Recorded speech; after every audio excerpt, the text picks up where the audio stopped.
Chapter 790. There were not many words on the facts report, and the content was very concise. At about 4:40 a.m. today, Niu Erhua and Zhang Dezhuang, who were infected in Wangshan village, suddenly went berserk and broke the handcuffs and shackles, causing the expert on the scene Dong Anna to die on the spot. After that, the two of them rushed into the nearby Dawang village and injured many villagers. They have now been killed by the armed police who arrived. However, the 18 villagers who were bitten have all been infected with the zombie virus. After reading the facts report, everyone present took a deep breath. No wonder Gao Haiming called them for a meeting in the middle of the night. The situation was too serious. At first, only one Niu Erhua was infected, but it had already caused such a serious loss. If the 18 villagers couldn't get effective treatment and all turned into zombies, the consequences would be unimaginable. A single spark could start a prairie fire. If these viruses were not effectively controlled, it would endanger the entire Wuxia and even the entire human race. Seeing that everyone had finished reading the facts report, Gao Haiming said, "Everyone, as you can see, this emergency is very serious, and it has become a severe test for our healthcare system." Sitting next to Gao Haiming was Zhang Lianqi, the new first deputy minister of the Ministry of Health. He had just taken over Xiao Weiman's position yesterday. He said, "Minister Gao, this matter seems very serious, but it's actually very simple to deal with. The reason why such a serious situation occurred is because we do not have a deep understanding of the second stage of the disease, which led to the inadequate isolation facilities. That is why such a tragedy occurred. But it doesn't matter now. 2 patients in the second stage have been killed, and the remaining 18 infected people are in the early stage. As long as Zhuo Bufan's expert group can cure them all, the problem will be solved." The others around him nodded and felt that what Zhang Lianqi said made sense. As senior officials of the Ministry of Health, it was impossible for them not to have seen Zhuo Bufan's special interview. They knew that this well-known expert invited back by M country had developed a super antivirus capsule, which had special effects on the initial state of the zombie virus. Unexpectedly, Gao Haiming still shook his head with a heavy expression. "I have something to report to you. Just now, Zhuo Bufan has treated the injured villagers. Unfortunately, the super antivirus capsule in his hand has lost its effect, and the treatment has no effect." This matter was rather unexpected to him and also a heavy blow to him. What? How could this be? Super effective medicine? Why did it fail? That's impossible. In yesterday's interview, he said that it was 100% effective against this zombie virus. Why did it suddenly stop working? Everyone was extremely shocked. If Zhuo Bufan's medicine lost its effect, they would only have 3 days left. According to the process of Niu Erhua's illness in the past, all 18 patients would enter the second stage of madness in 3 days. At that time, it would be difficult to control. Zhang Lianqi said, "Minister Gao, how could this be? Didn't Zhuo Bufan and the others just cure all the infected villagers yesterday? Why did the medicine lose its effect so quickly? Could it be that the virus has mutated again?" The higher-ups next to him felt that Zhang Lianqi's speculation was reasonable. Viruses would always mutate, but such a big mutation in such a short period of time would bring extremely heavy pressure to future treatment and prevention. Gao Haiming said, "The specific reason is still unclear." As he was speaking, the secretary hurriedly walked in from outside. "Minister Gao, the Chinese Government Affairs Council just called. Let me see the video of the trending topic." Gao Haiming was stunned. At this time, the higher-ups of the Government Affairs Council called and asked him to watch a video. There must be an extraordinary meaning in it. He said to the secretary, "Since it's an order from the Government Affairs Council, play it on the big screen and let everyone have a look." Okay. The secretary agreed and then skillfully operated on the projector. Soon the picture appeared on the big screen. This video happened in the observation room of Wangshan village. It was the process of Zhuo Bufan, Zhao Meng and the others treating Zhang Dezhuang. The effect of the video was very good, and the sound was also very clear. It could be seen that the recording equipment was very advanced. After bragging for a while, Zhuo Bufan injected the pink liquid into Zhang Dezhuang's body. Soon Zhang Dezhuang woke up from his deep sleep, but he was not cured. Instead he went crazy. Then the video began to shake violently, and the people in the isolation room fled in all directions. Seeing this, Gao Haiming suddenly stood up from his seat, and then sat down dejectedly. Although he had signed and approved the previous documents, the contents were directly reported to him by Zhao Meng and Zhuo Bufan. At the same time, the materials from the Biological Research Institute and the Microbiology Research Center had also provided sufficient proof. But now it seemed that things were not like that. At least this patient named Zhang Dezhuang went crazy because of Zhuo Bufan's wrong treatment. Not only him but everyone also had doubts in their hearts. Didn't they say that Zhang Dezhuang went crazy because of Qin Haodong's wrong treatment? Why was it completely different from the video in front of them? The picture on the big screen changed and the second video appeared. In the picture, Qin Haodong fed the Sanbao blood-cleansing pill into the mouth of an infected patient, and then the video entered a fast-forward state. According to the time shown on the screen, after 25 minutes, the patient sat up from the bed and completely returned to normal. This is a little wrong. Didn't they say that Zhuo Bufan treated these infected people? Why is it this young doctor in front of us? I know this young man. He is Qin Haodong, the doctor whose medical qualification certificate has been revoked. It seems that the actual situation is different from what we reported. Seeing this, many people glanced at Gao Haiming in confusion. It was obvious that the previous decision of the Ministry of Health was wrong. Gao Haiming's face became more and more gloomy. He knew that he had been completely deceived by Zhao Meng and the others. The screen changed again and the third video appeared. This was the part where Zhuo Bufan led Zhao Meng and the others to discuss how to distort the truth and frame Qin Haodong. After listening to the conversation of the three people, Gao Haiming slapped the table. His face turned green with anger. He didn't expect that his nephew didn't tell him the truth. The whole thing was inverted. It was Zhuo Bufan who caused Zhang Dezhuang to relapse, and it was Qin Haodong who really cured the zombie virus. Soon the video was finished.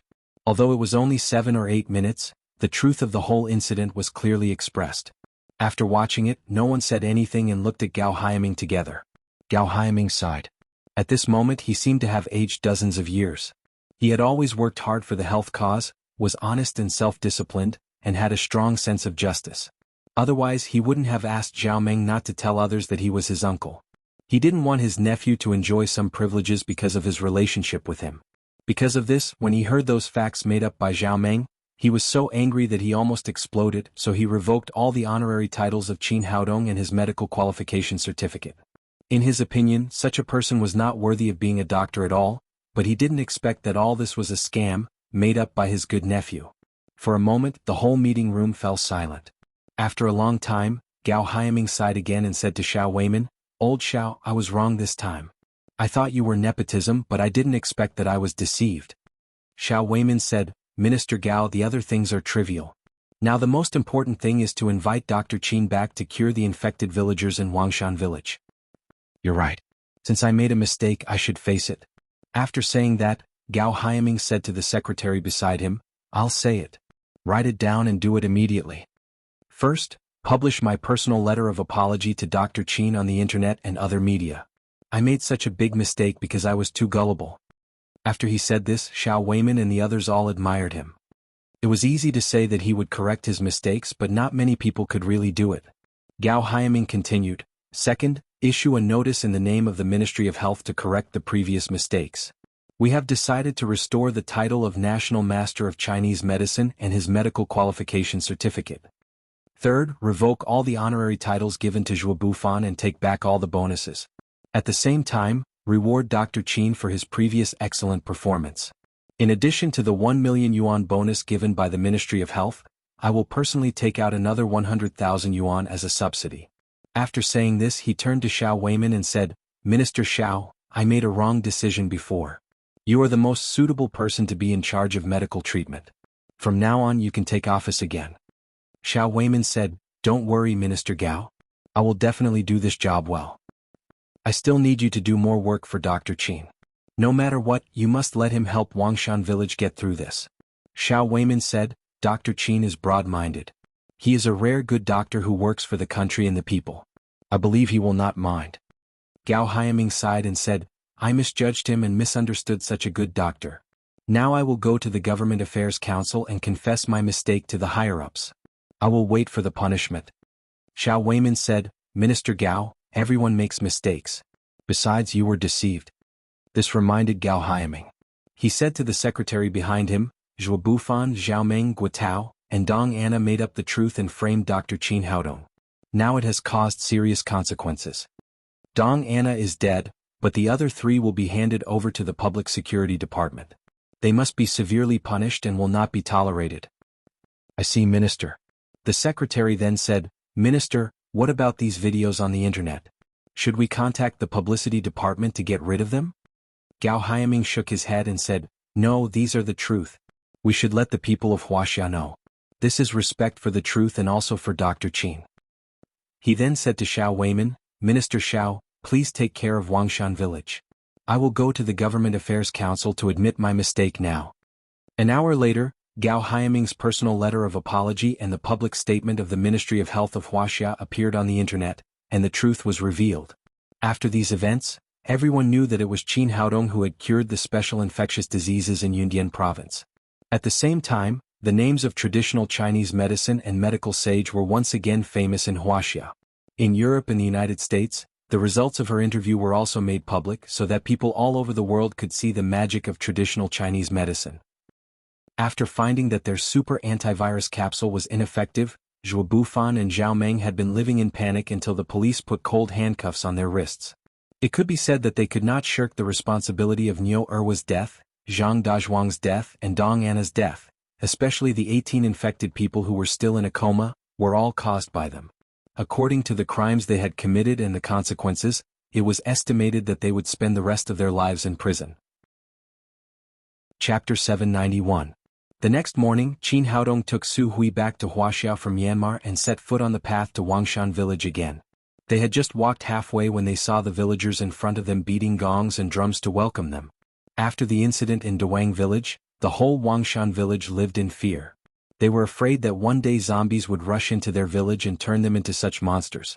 Now they finally heard that the medical sage who could cure this strange disease had returned to Wangshan village. Everyone was very happy. They beat gongs and drums to welcome Qin Haodong and Su Hui into the village like heroes. The 18 infected patients of Dawang village were all transported here. Due to the limited room, only 3 people could be placed in an isolation room. Qin Haodong felt the pulses of these people one by one. Their conditions had not changed. He took out the Sanbao blood-cleansing pill and gave it to each of them. Half an hour later, these people woke up one by one. After professional blood tests, they were confirmed to be completely normal. Run, zombies are coming. The moment Guotao opened his eyes, his memory was still in fear. He jumped up and was about to run, but he found himself in the isolation room. Qin Haodong was standing in front of him, and there were 2 heavily armed policemen at the door. He looked around and didn't see Zhuo Bufan and Zhao Meng. He couldn't help feeling a little flustered and asked, "What the hell is going on?" Qin Haodong said with a smile, "What you, Zhuo Bufan, Zhao Meng and the others have done has been announced to the world. Now they are both waiting to reunite with you in prison. Hurry up and go with the police." At this time the 2 policemen also came over. They took out the handcuffs around their waists and directly put Guotao's hands together. "No, you can't arrest me," Guotao shouted crazily. He was here to gain experience, not to go to jail. But no matter how he shouted, it was useless. Although his family was a little snobbish, it was all within the scope of the Capital Biological Research Institute. Outside the institute it was much worse. Moreover, this was Yundian province, which was beyond their reach. Moreover, this case was personally supervised by Gao Haiming, the Minister of Health. After knowing the truth, he directly sent Zhao Meng and Zhuo Bufan to prison. Now there was Guotao. If nothing unexpected happened, these 3 people would spend the rest of their lives in prison. All the patients infected with the zombie virus were completely cured. After so many days, the whole Wangshan village had completely returned to peace. When Qin Haodong walked out of the ward, Li Laozhen and the villagers present kowtowed to Qin Haodong to express their gratitude. As the representative of the Department of Sanity, Wang Zhonglin said to Qin Haodong, "Dr. Qin, the villagers of Wangshan village thank you, and so do the people of Yundian province." Qin Haodong said, "Get up, everyone. I'm a doctor. It's my duty to save people." Wang Zhonglin said, "Dr. Qin, please come with me. The conditions here are too poor. Let's go back and celebrate for you." Qin Haodong said, "Director Wang, it's not over yet. It's too early to celebrate." Wang Zhonglin said in surprise, "Dr. Qin, Niu Erwa and Zhang Dezhuang are dead, and all the other patients infected with the virus have been cured. What else is there to deal with?" Qin Haodong said seriously, "Niu Erwa is dead, but the bat that bit him is still alive. If we don't get rid of the source of infection, it may bite other villagers one day, and then it will lead to more serious consequences." There was one thing he didn't say. The virus incident was a conspiracy. If the person behind the scenes was not caught, there would be no peace in Huaxia. Wang Zhonglin said, "What Dr. Qin said makes sense, but bats generally live in the deep mountains and forests. It's impossible to guard against them, let alone get rid of them. Qin Haodong said, Director Wang, don't worry about this. I have my own way to deal with it. It won't be too late for us to celebrate after the source of infection is eradicated. Dr. Qin, you are really far-sighted and noble. I'll wait for your good news. After that, Wang Zhonglin took his people back to the Department of Sanity to report. Qin Haodong and Su Hui stayed in Wangshan village.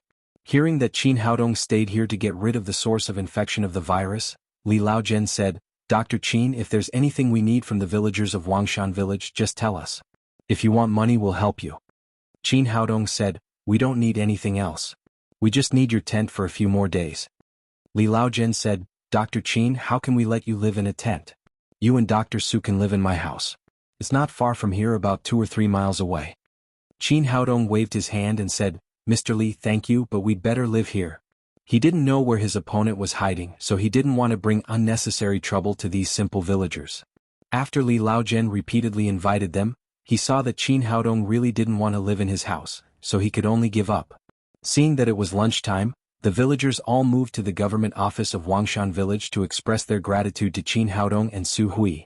During lunch, Qin Haodong said to Li Laozhen, Mr. Li, where did Niu Erwa get injured? Li Laozhen said, it's on Savage Mountain behind Oxhorn village. He originally went up the mountain to hunt, but as soon as he returned to the village entrance, he fainted there. The villagers carried him home, and then he began to have fever and convulsions and other symptoms of infection. Just where did he go to Savage Mountain? Does everyone know that? Li Laozhen said, I don't know. After he came back, he had a high fever and was in a coma. He didn't say a word. After he woke up, he went crazy. No one knows where he went. Qin Haodong thought for a moment and said, does anyone know where there are the most bats on Savage Mountain? Li Laozhen said, I know. There is a Black Dragon Cave behind Savage Mountain. There are the most bats in the Black Dragon Cave. No one can count how many there are. In short, when those animals fly out, they cover the sky and the sun. It's very scary. When he mentioned the bats in the Black Dragon Cave, he said worriedly, Dr. Qin, I think we'd better forget it. The Black Dragon Cave is too dangerous. There are thousands of bats. I'm afraid you can't handle it alone. Qin Haodong said, don't worry, I have a way to deal with these things. Li Laozhen was still a little worried. Dr. Qin, how about I choose a few people to go into the mountain with you? No, I can do it alone. It'll be troublesome if there are too many people. Qin Haodong had the protective aura qi. Not to mention the bats, even poisonous snakes and fierce beasts could not hurt him at all. If there were too many people, they would be a burden. Well, Dr. Qin, I'll choose a few strong hunters to wait for you here. If there's anything, send me a message and we'll go to rescue them immediately. Qin Haodong nodded. Although he definitely couldn't use them, he didn't want to waste Li Laogan's kindness. The people in the mountains were simple and hospitable. They drank from noon to sunset. In order to express their gratitude, these villagers toasted Qin Haodong one after another. If it weren't for his amazing alcohol tolerance, he would have been drunk long ago, let alone going into the mountain. In the evening, he left Su Hui in the tent and then left the government of Wangshan village alone. He found a place where no one was around, then he directly stepped on the flying sword and flew to Savage Mountain. Savage Mountain was very large. It was basically a small mountain range. He had to fly for half an hour on his flying sword before he circled the entire mountain. After exploring for a week, he came to the Black Dragon Cave according to the direction Li Laozhen had told him. The Black Dragon Cave was very big. It was 10 meters high and 7 or 8 meters wide. It was bottomless. After walking around, the cave was empty. There was a thick layer of bat droppings on the ground. It seemed that there were indeed a lot of bats here, but they had gone out to look for food at night and had not come back yet. He couldn't wait here, so he began to wander in the mountain again. His spirit detected the bats that appeared from time to time and picked some precious herbs. He was now very familiar with the zombie virus. When he scanned the bats with his spirit, he would immediately find out which one carried the virus. Unfortunately, he had seen thousands of bats, but none of them carried the virus. In the small village in Myanmar, Cassiano appeared in front of Dr. Jin's like a ghost. Doctor, that boy surnamed Qin is back. It only took him half an hour to cure all the infected villagers. Dr. Jin's was slightly surprised. So many people were cured in just half an hour. How did he do it? Cassiano said, he invented a kind of traditional Chinese medicine called the Sanbao blood cleansing pill. After taking this medicine, all the infected people in the first stage can be cured within half an hour. Dr. Jin's narrowed his eyes and said, It took me 10 years to cultivate the zombie virus. After thousands of experiments in the laboratory, I couldn't kill it. I thought there was no cure in the world. It's really unexpected that a Chinese medicine practitioner could kill my virus. After a pause, he asked again, did Qin Haodong leave? Cassiano said again, he didn't leave. This guy seems to have found something. He continued to stay in Wangshan village and said that he would leave after finding the source of the infection. Dr. Jin said with a gloomy face, this guy surnamed Qin is really annoying. No wonder the higher-ups regard him as a big problem. Cassiano said, Doctor, do you want me to kill him? You. Dr. Jin shook his head and said, a small team sent by the organization to the Hmong village in western Hunan was killed by Qin Haodong alone. Do you think you can defeat him? Cassiano's expression froze and he said, then what should we do? Are we just going to watch the plan fail? Dr. Jin said, this virus experiment is just a small operation arranged by the organization. It's not a big deal at all. It doesn't matter whether we fail or not. But if we can kill Qin Haodong, it will be a great contribution. Cassiano said, but doctor, didn't you just say that this guy is very powerful? Dr. Jin smiled grimly, pointed to his head and said, whether a person is powerful or not depends on his brain. If he only has force but no brain, he is doomed to fail in the end. Cassiano said, Doctor, what should we do? Dr. Jin said, just do as I say. On the small square in front of the gate of Wangshan village, after the experts of the expert group left, it seemed a little empty and deserted. Only Su Hui lived in the huge tent. It was late at night and the bright moon was hanging high in the sky. Qin Haodong hadn't come back yet. Su Hui felt bored alone, so she lay on the bed and was ready to sleep. At this moment, a figure flashed into the tent like a ghost. Su Hui was shocked to see this person. Just as she was about to open her mouth to call out, the man floated over like the wind. He raised his hand and chopped her carotid artery. Su Hui immediately fainted on the bed. The man chuckled and carried Su Hui out of the tent. In the blink of an eye, he disappeared into the night. The next 3 chapters are about the readers who sent red envelopes to other websites. Yachibana Meatball. Chapter 792. Savage Mountain. Because of the trees, the night looked darker here than outside. Suddenly, a melodious music rang out in the trees, startling the birds nearby to spread their wings and fly into the night sky. Qin Haodong took out his cell phone and saw a series of strange numbers on it. He pressed the answer button and a stiff voice in Wuxia came from the other side. Mr. Qin, you're really dedicated. You're still working in the mountain so late. Qin Haodong asked, who are you? My name is Dr. Jins. What do you mean by calling me? Jins said, here's the thing. I developed the zombie virus. They're like my children. I don't want to see you hurt them. You made this crazy virus to harm the people of Wuxia. Not only will I destroy these viruses, but I will also hurt you. Jins said, Mr. Qin, I don't think it's a good idea. I forgot to tell you that your beautiful wife is in our hands. If you insist on doing this, I'm afraid she'll be the first to be hurt. I've never seen such a beautiful Wuxia woman. I really can't bear to hurt her, so I hope you can come here as soon as possible and let's have a good talk. What? You kidnapped Su Hui? Qin Haodong's voice was extremely cold in the darkness. On the other side of the phone, Jin seemed to be very satisfied with Qin Haodong's reaction. He said, Mr. Qin, we just invited Miss Su to be our guest. If we can have a good talk, I'll let you take her back. Qin Haodong said, tell me where you are. Jin said, there's a moon forest in Myanmar from Savage Mountain. I'll wait for you here. Mr. Jins, I hope you can be faster. Although I have a good temper, my men are not. They're all rough and ungentlemanly. I'm afraid they won't be able to control themselves if they see Miss Su for a long time. Qin Haodong said fiercely, if you dare to touch Su Hui, I'll send you to the 18th level of hell. After saying that, Qin Haodong hung up the phone and quickly disappeared into the night. The moon forest was what the locals called it because there was a very regular, round and moon-shaped clearing in the middle of the forest, hence the name.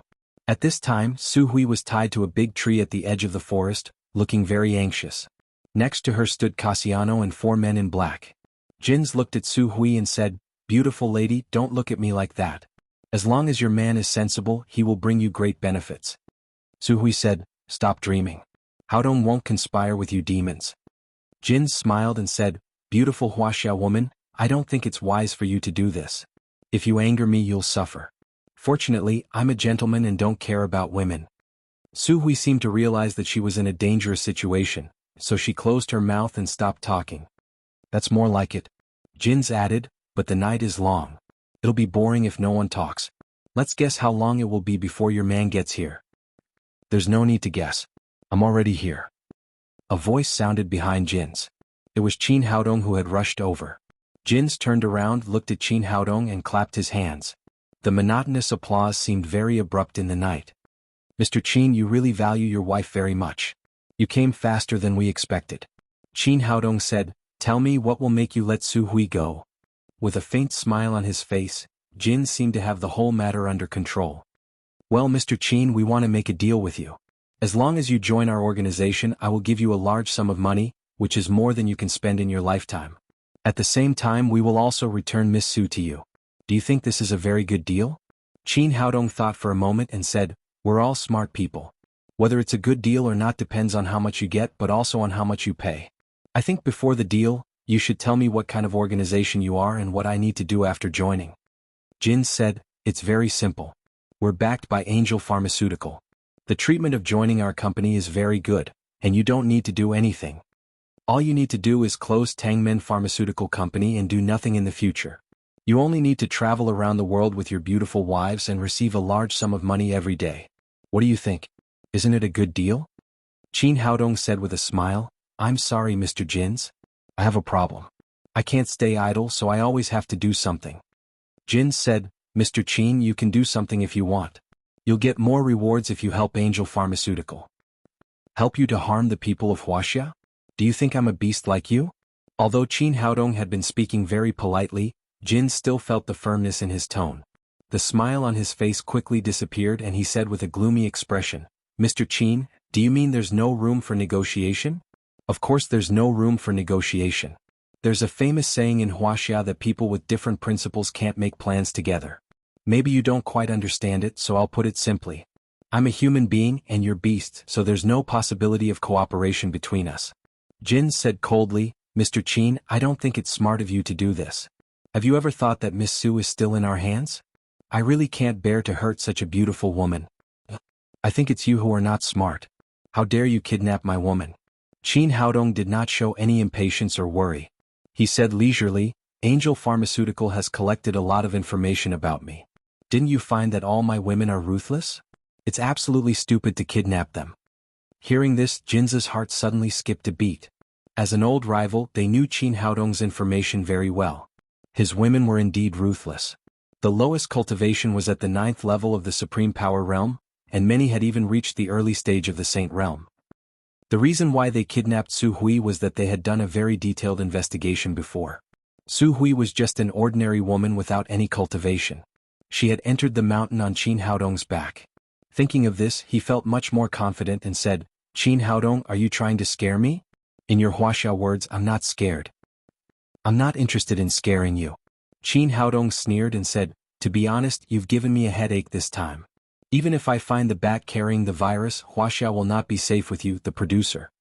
If I want to cut the weeds and eliminate the roots, the best way is to trick you out. So I said all this is to make you show up, idiot. Otherwise, do you think I would leave Su Hui behind and run to the mountain alone? Jins looked calm on the surface, but his heart was already in turmoil. Today was a trap he had carefully set up. The purpose was to trick Qin Haodong here. It would be best if he could persuade him to surrender. If not, he would kill him directly. But he had never expected that he, as a hunter, would fall into the other party's trap. But he still had great doubts about whether what Qin Haodong said was true or not. He turned to Cassiano and said, in this case, you can send Miss Su Hui to hell. Okay, doctor. Cassiano agreed. A cold light flashed in his hand, and an extremely sharp dagger was stabbed at Su Hui's chest. But as soon as he stabbed with the dagger, he heard a bang and the rope tied around Su Hui's body was instantly torn apart. A powerful momentum suddenly broke out with Su Hui as the center. Cassiano was hit by the wave of air and took 7 or 8 steps back in succession. Before he could stand still, a fair hand had already grabbed his neck. Then he heard a crack, which was the last sound he heard in this world. Then he fell to the ground with a bang. The 4 men in black retreated 7 or 8 steps in succession and reached for their guns in their arms.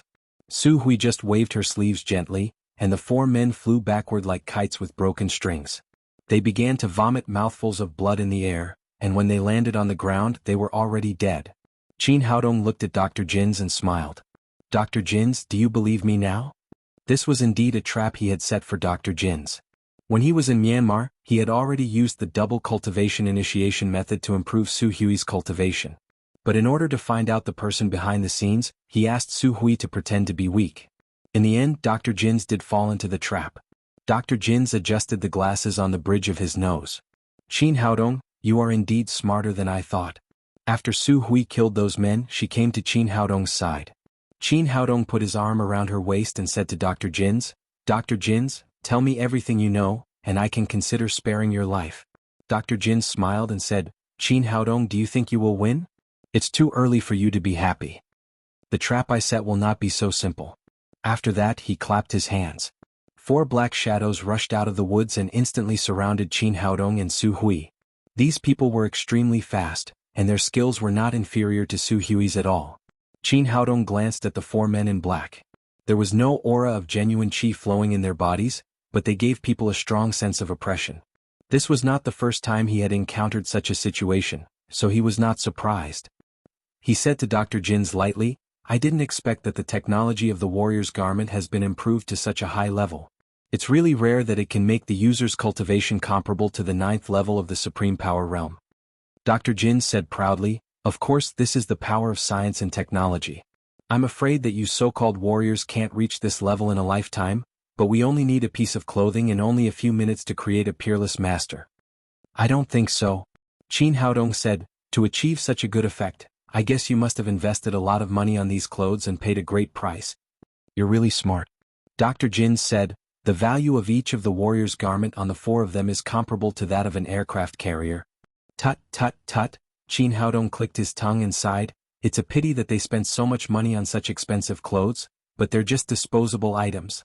Dr. Jin's expression changed. He did not expect that Qin Haodong would see the weakness of these clothes at once.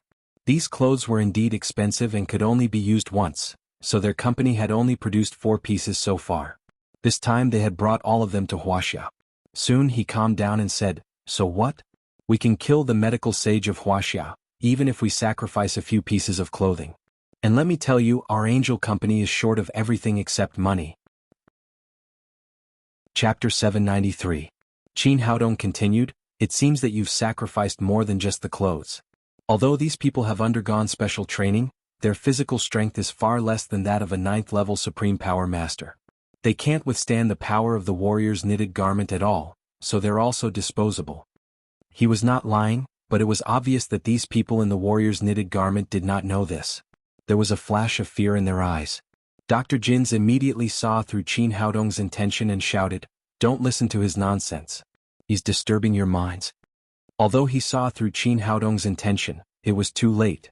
Although these people in the warrior's knitted garment had the power of a 9th level Supreme Power Master, they could not compare with a real 9th level Supreme Power Master in terms of combat experience or psychological quality. They did not know that life and death could be decided in a battle between masters. Just at the moment when they were lost in thought, the Xianyuan sword in Qin Haodong's hand flashed a dazzling golden light in the night sky. It only took him one move to pierce the throats of the 4 people. The angel company was too powerful. It was very likely that the alien demon was hiding behind them, so Qin Haodong did not want to reveal his true strength. In this case, if he wanted to end the battle quickly, the strategy of attacking the enemy's mind was undoubtedly the best way. Obviously he had achieved great success. Although each of the warrior's knitted garment worn by these people was worth as much as an aircraft carrier, they were killed in one go before they could play any role. Putting away the Xianyuan sword, Qin Haodong looked at Dr. Jin's and said, there are some things that technology can't replace. The masters you created with these clothes only have the power of a 9th level Supreme Power Master, but they don't have the strength of a 9th level Supreme Power Master. Bastard. Dr. Jin's was so angry that he gritted his teeth. These people had been carefully cultivated by the organization and they had spent a lot of money on them. Now that they had been destroyed in one go, he would inevitably be punished by his superiors when he went back. Qin Haodong, you and I are irreconcilable. Dr. Jin's, do you still have the confidence to say that now? Qin Haodong was not in a hurry to make a move. He wanted to see what other trump cards the opponent had not played. Qin, let's see how long you can be proud. Dr. Jin's shouted to the forest behind him, Master Rossi, it's time for you to show up. After he shouted, 2 tall figures walked out of the forest step by step. Seeing these 2 people, Qin Haodong and Su Hui were both stunned. The two tall black shadows were the villagers of Oxhorn Village, Niu Erwa and Zhang Dezhuang. However, the two of them were now completely lifeless and had become real zombies. There was another figure behind them. His entire body was wrapped in a black robe, making it impossible to see his face clearly. Qin Haodong cried in surprise, "Is this a necromancer?" Dr. Jin said proudly, "I have to say that you are quite knowledgeable. This is the necromancer Rossi. It's not too late for you to admit defeat now. Otherwise, you and your woman will become zombies." Qin Haodong said angrily, "They're dead. How can you let their bodies die in peace? It doesn't matter if you're alive or dead in my eyes, you're just a test subject." Dr. Jin said, "Qin Haodong, as your opponent, I think it's necessary for me to tell you my research results. This zombie virus is divided into 3 stages. The first stage is when the infected person falls into a high fever coma, and the second stage is when the infected person wakes up and goes crazy. But this is not the end. The third stage is the most exciting. At this time, their bodies will expand rapidly like a human-shaped bomb. As long as you break their bodies or gently touch them, they will explode with a bang. Don't underestimate them. Although the explosion won't cause any substantial harm to you, the zombie virus in their bodies will quickly spread within a radius of 100 miles. At that time, both the residents of Myanmar and Wuxia will be infected with this virus." Speaking of this, there was a flash of pride on his face. "What do you think? My research results are very good, aren't they? In addition, I'll give you another piece of information. There are about 100,000 residents of Wuxia and Myanmar within a radius of 100 miles. If all these people are infected with the virus, I'm afraid you won't be able to cure them even if you're known as the medical sage. In 3 days these people will enter the second stage. I'm excited just thinking about it." Hearing this, Qin Haodong said angrily, "You're a lunatic. Are you going to destroy all human beings?" Dr. Jin shook his head and said, No, you're wrong. My zombie virus uses gene-targeted technology. It won't destroy all human beings. It will only destroy you, the hateful yellow-skinned monkeys and those inferior black people. There are too many inferior races like you. There's no need for you to live in this world." This seemingly gentle Dr. Jin's was a racist. A cold light flashed in Qin Haodong's eyes. If he hadn't wanted to collect some information about Angel Pharmaceutical, he would have cut this crazy Dr. Jin's in half with his sword.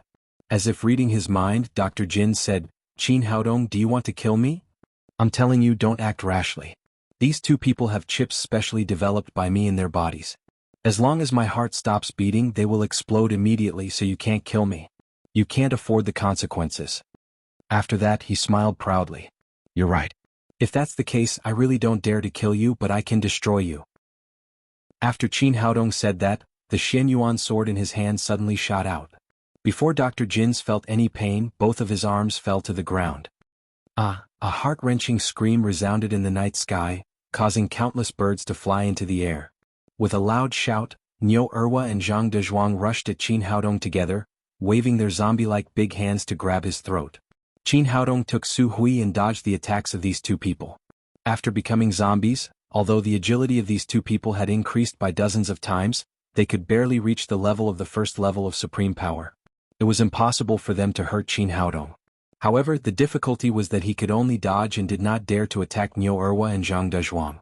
If what Dr. Jin said was true, after these 2 people exploded, he would become a sinner of Wuxia. While controlling the 2 zombies to attack Qin Haodong and Su Hui, Necromancer Rossi was still chanting an obscure incantation. Streams of black chi rose in the night sky and kept drifting toward Qin Haodong and Su Hui. In the place where the black chi gathered, the air seemed to become sticky and the resistance became greater and greater, causing Qin Haodong and Su Hui to dodge slower and slower. However, Niu Erwa and Zhang Dezhuang were not affected at all. On the contrary, with the help of the black chi, their speed became faster and their attack power became stronger and stronger. But even so, it couldn't make up for the gap between them and Qin Haodong. The battle lasted for a full hour. It was already dawn, but the 2 zombies still couldn't do anything to Qin Haodong. Similarly, Qin Haodong didn't dare to touch them.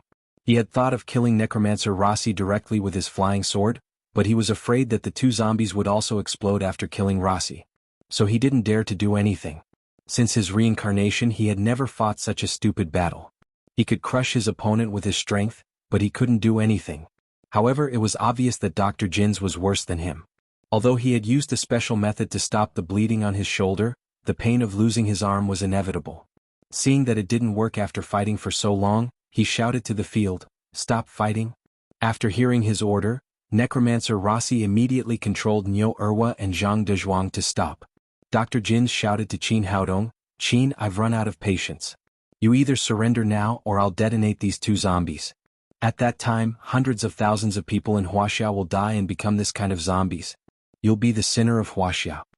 He was originally threatening Qin Haodong, but Qin Haodong's heart skipped a beat when he heard this. "Do you mean that these two people are already dead?" Dr. Jin said, "Of course. 3 days after being infected by the zombie virus is the first stage.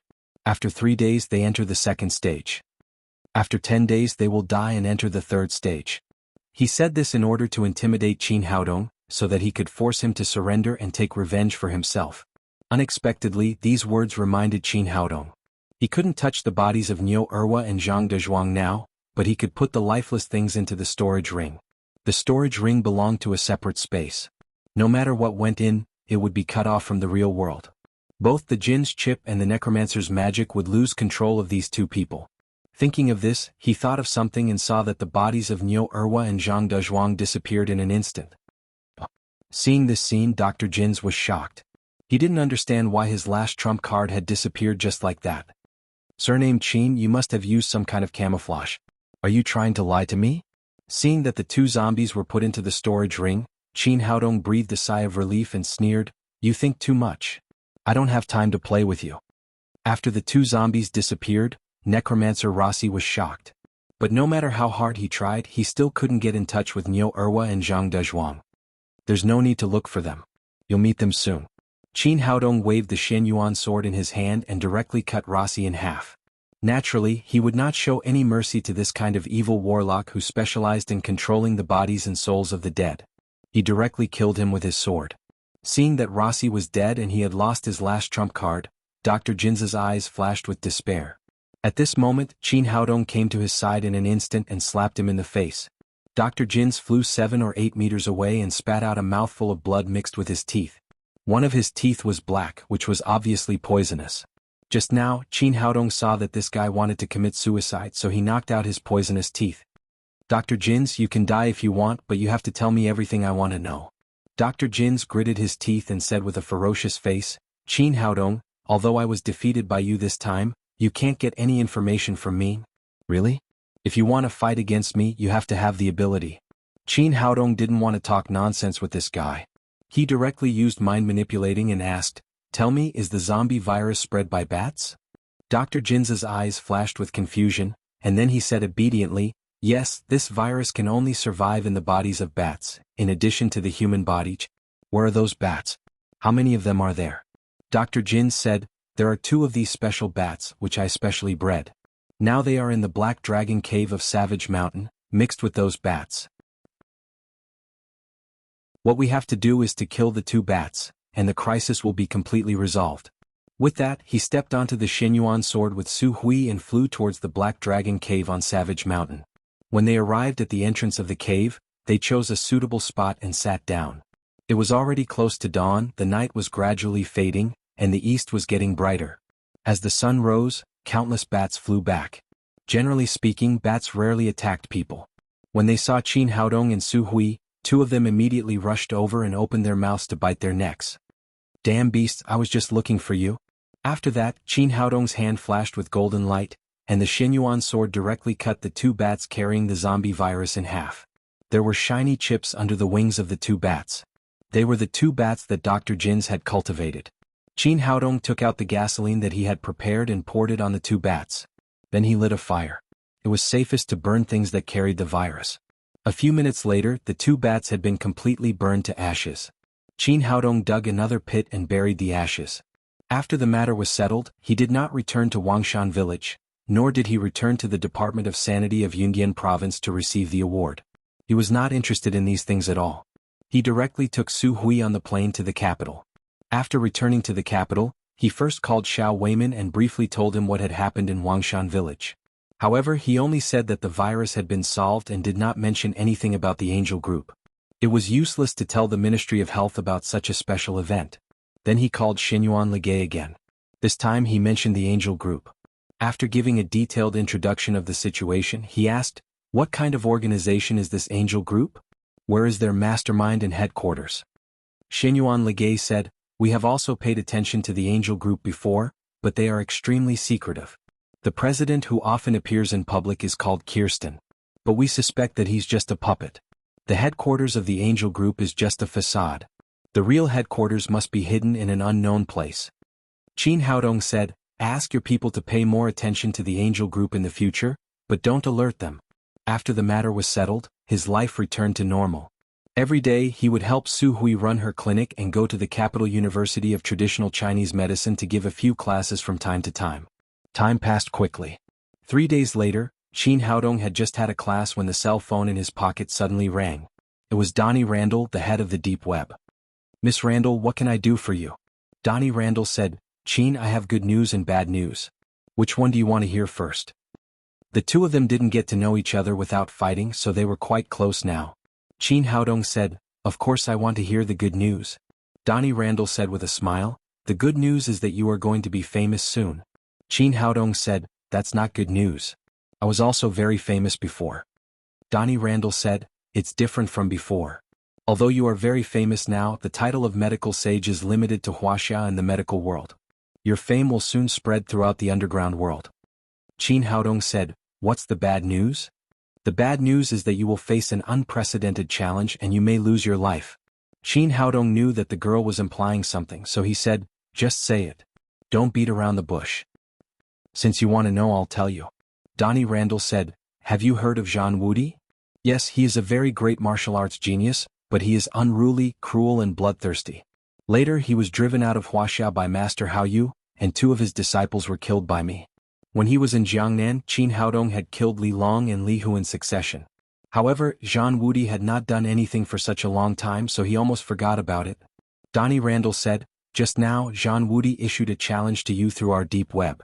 He asked you to fight to the death on Tianzhu Peak of Kunlun Mountain in 3 days. Qin Haodong said, is that the good news and bad news you want to tell me? Donnie Randall said with a smile, yes, since Zhang Wudi sent you a letter of challenge, your name is now well known in the underground world. You're indeed famous. The bad thing is that Zhang Wudi is too powerful, and no one is optimistic about you. If you dare to accept the challenge, you will probably die. Qin Haodong was not too surprised. He said lightly, it seems that you want to persuade me to refuse this challenge? Donnie Randall said, as the leader of the deep web, I shouldn't persuade you, but Zhang Wudi is too powerful. You have no chance of winning this challenge. From the perspective of a friend, I advise you not to accept it. Qin Haodong said, how powerful is he? Tell me. Although he had heard some legends about Zhang Wudi and Master Hao Yu before, those were just legends, and they were definitely not as accurate as the news on the deep web. Donnie Randall said, I just checked Zhang Wudi's information for you. He is indeed a rare martial arts genius in 100 years. In those days he challenged the supreme power masters of various sects in Huaxia and killed countless people. In the end he received the challenge from Master Hao Yu. The place of the challenge was Tianzhu Peak of Kunlun Mountain. In the end, Master Hao Yu won by a narrow margin and forced Zhang Wudi to make an oath that he would never set foot in Huaxia again.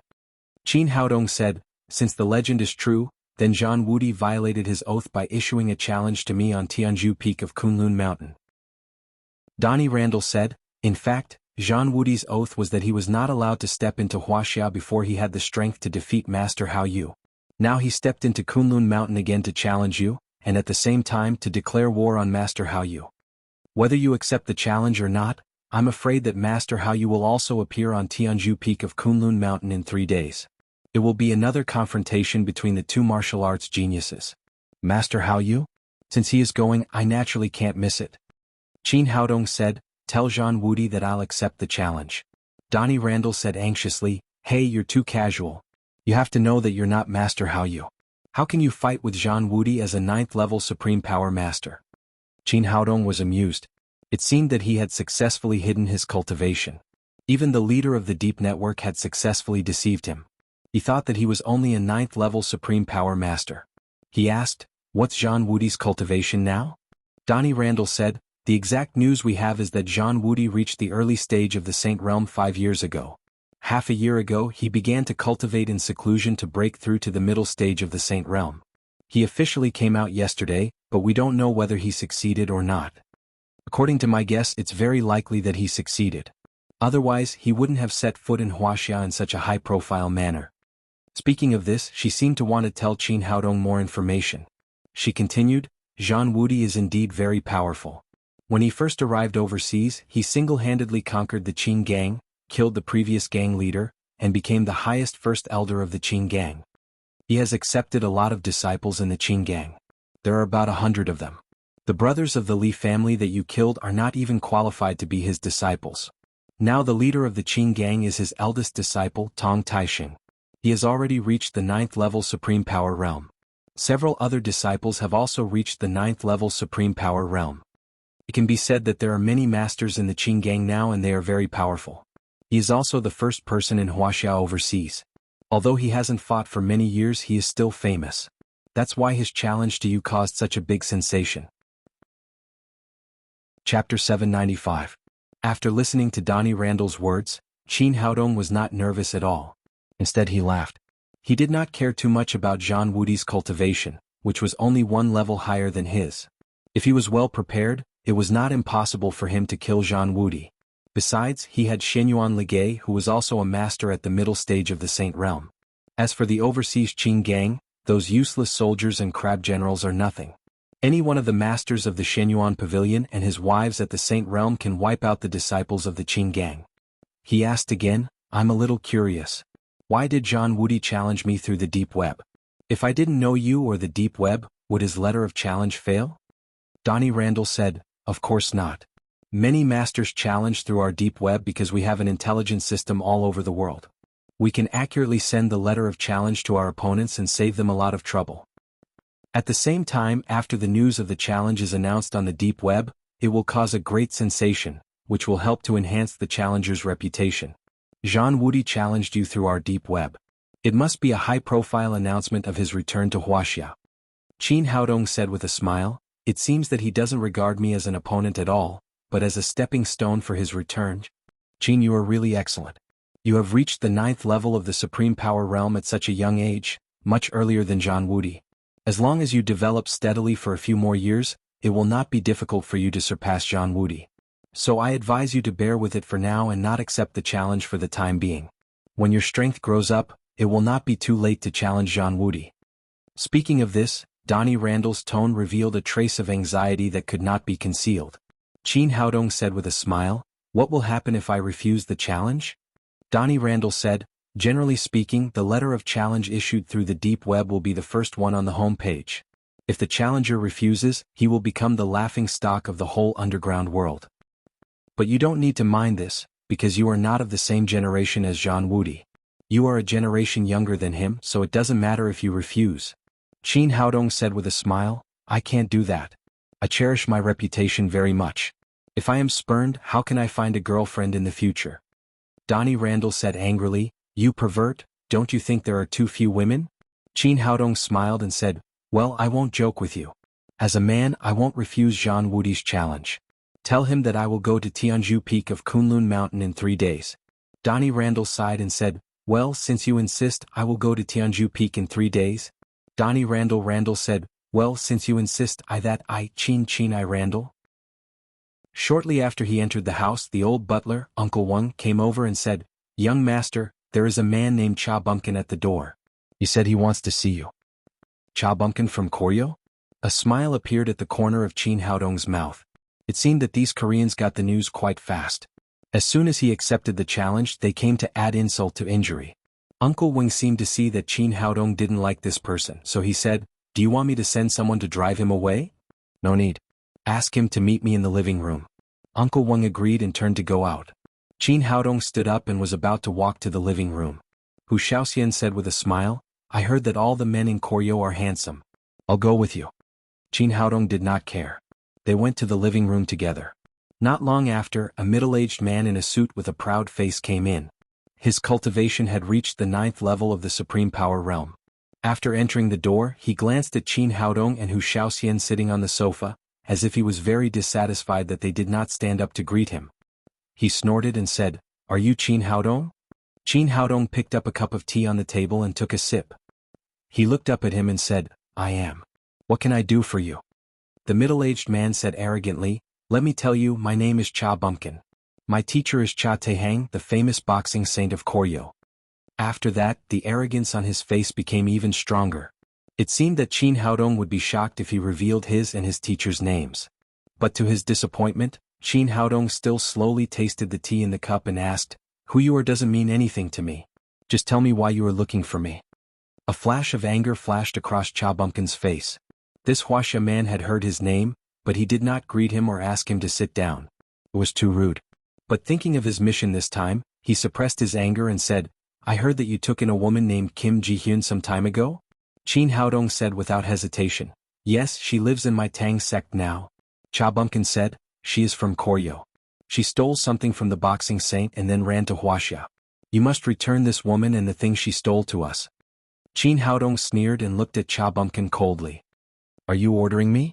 The smile on Hu Xiaoxian's face, who had been snuggling up to Qin Haodong, disappeared in an instant, and then a powerful momentum suddenly broke out.